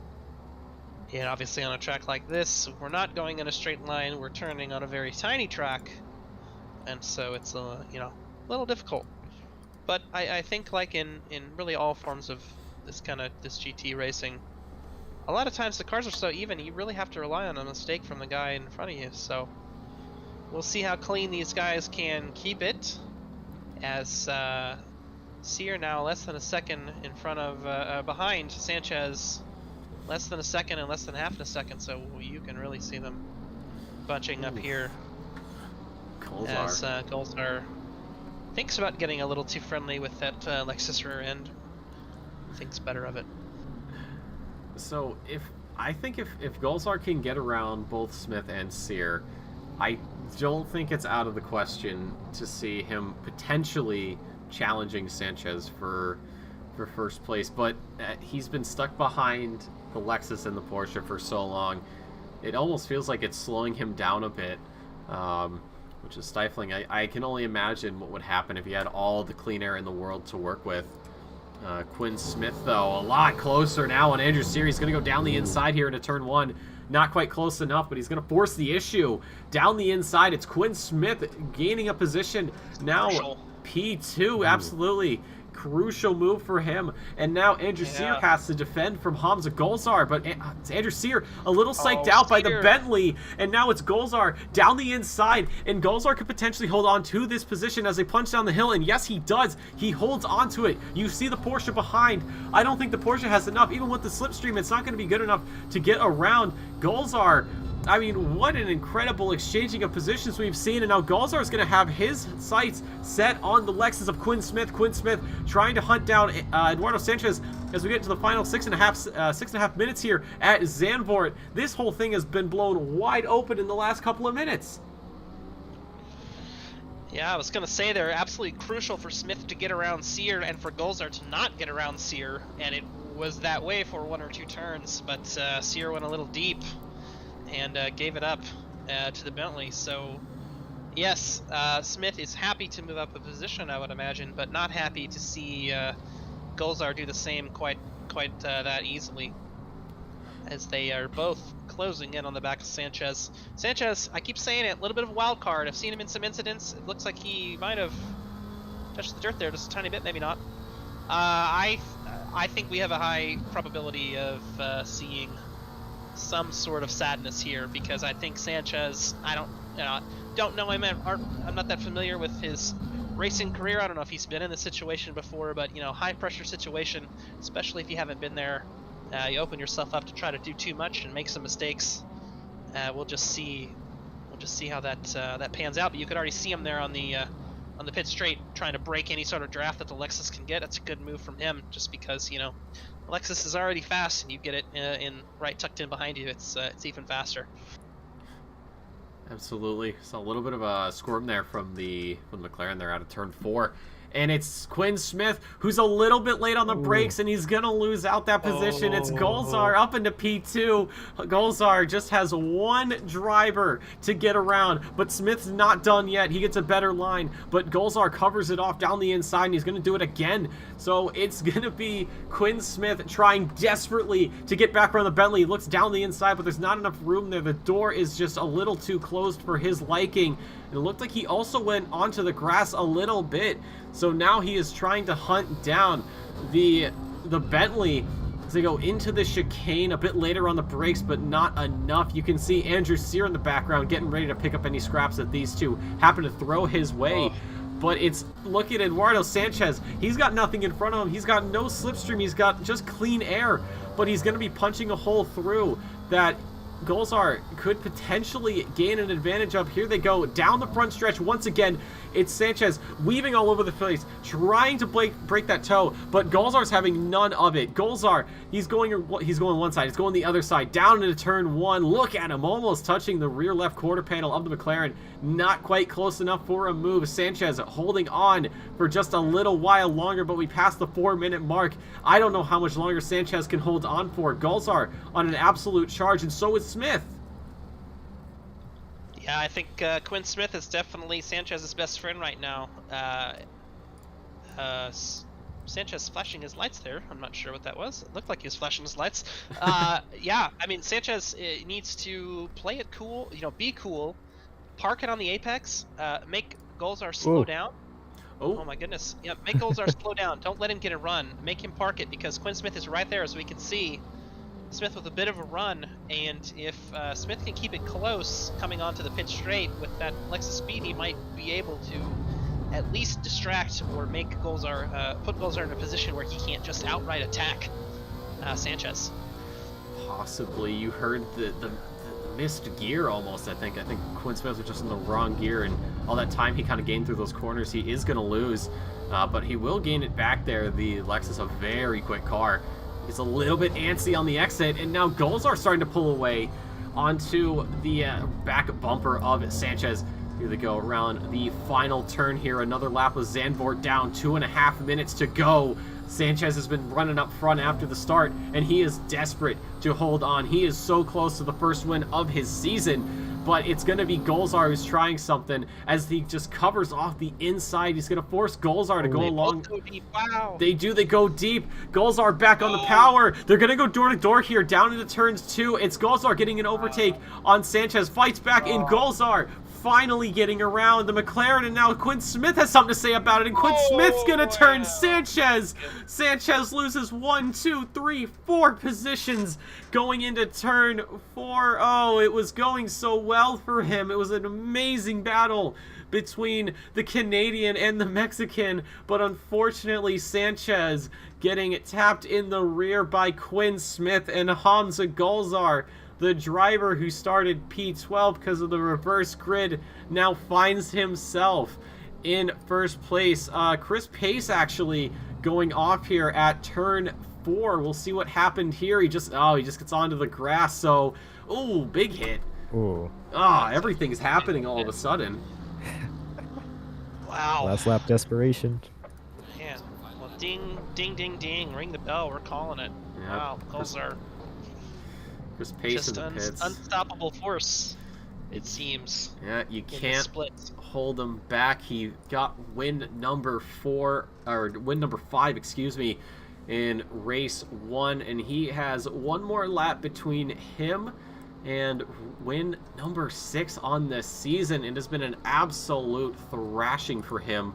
Just a reminder, the only other drivers in North American Red Split to have won a race was Brandon Wallet in the Lamborghini car 333, and Jeff Cohn, the number 11 car in the Mercedes. So the last time we had a different winner, we had Brandon Wallet, who won race 2 of Monza back in week 1, and then it wasn't until, I believe, Brands Hatch, until we saw, Jeff Cohn winning in race 2.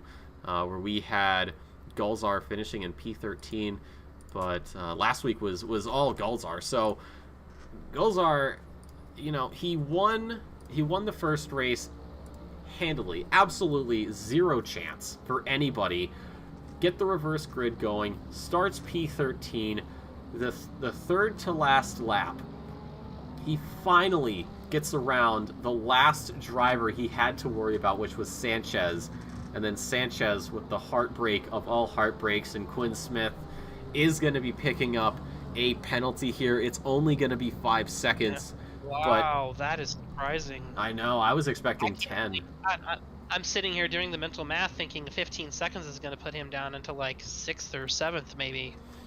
5 seconds. I mean, I'm sure he's relieved, but if I'm Sanchez, I'm probably a little upset at that, because that costs Sanchez quite a lot there, as Golzar rounds our final corner and comes through the checkered flag, followed by provisionally Quinn Smith, Andrew Sear, Tim Brook. I don't think we mentioned Tim Brook the whole race. No, Tim. I'm sorry, Tim.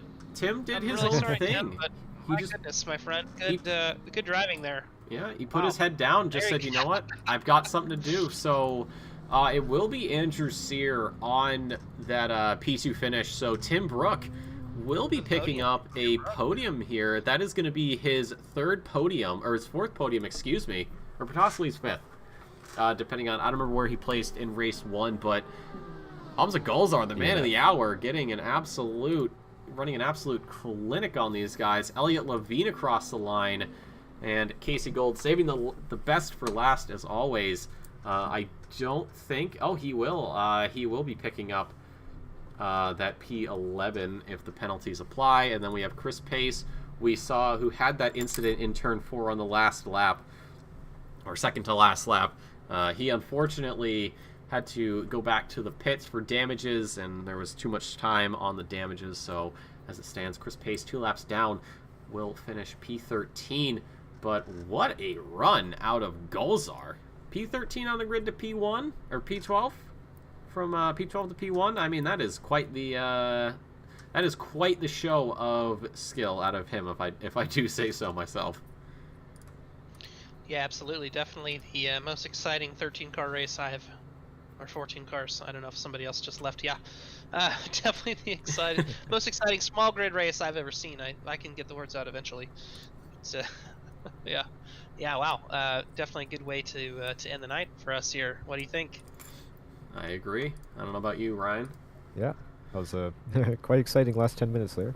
It absolutely was. So, looking through the standings here, starting in the amateur class, it is Ryan Garrity ahead of Casey Gold. Into Pro-Am, it's going to be Davis, LePage, Pace, Levine, and Sanchez. And overall, it's Golzar, Quinn, and Smith, excuse me. And then going into race number 2, amateur class, Ryan Garrity, Casey Gold. Pro-Am is going to be Sanchez, Davis, Levine, Pace, and LePage. And then overall, Hamza Golzar, 30 kilograms of ballast. He does not care. He does not subscribe to that. Followed by Sear, followed by Tim Brook. But ladies and gentlemen, that is going to do it for us tonight here in the OOR. We will be back in 1 week's time for Kyalami for the final sprint race of the season. What do you guys think? Do you think we're going to be seeing some more action like we saw tonight?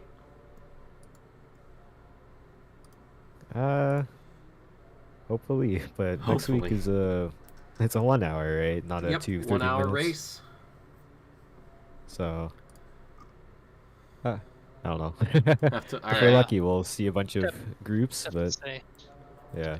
Depends on how many people will show anyways, but maybe the weatherman will take a week off. That was actually unintentional. I apologize. We'll give it to you. It works, but we'll have to see. Oh man, we're professional go home, here. weatherman. Yeah, go home. Oh goodness, but yes. On behalf of myself, everyone in the booth, Jeff Spengler, Ryan Yee, Casey Gold, Nathan Villalonga, and everybody here at Octane Online Racing, we want to thank you all for stopping by. Hope you enjoyed your stay here. We'll be back in 1 week's time for the final race of the sprint season at Kyalami. So get your hunting rifles ready, because I think Cheetah is going to be claiming a lot of souls this week. Well, ladies and gentlemen, thank you very much, and have a wonderful night.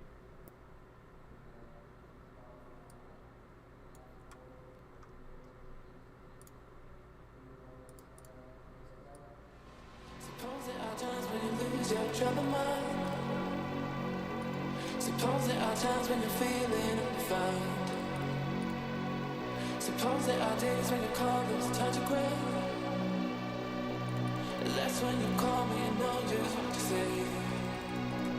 We go out and on the night. We jump and touch the light. We dance and we don't sleep until we die.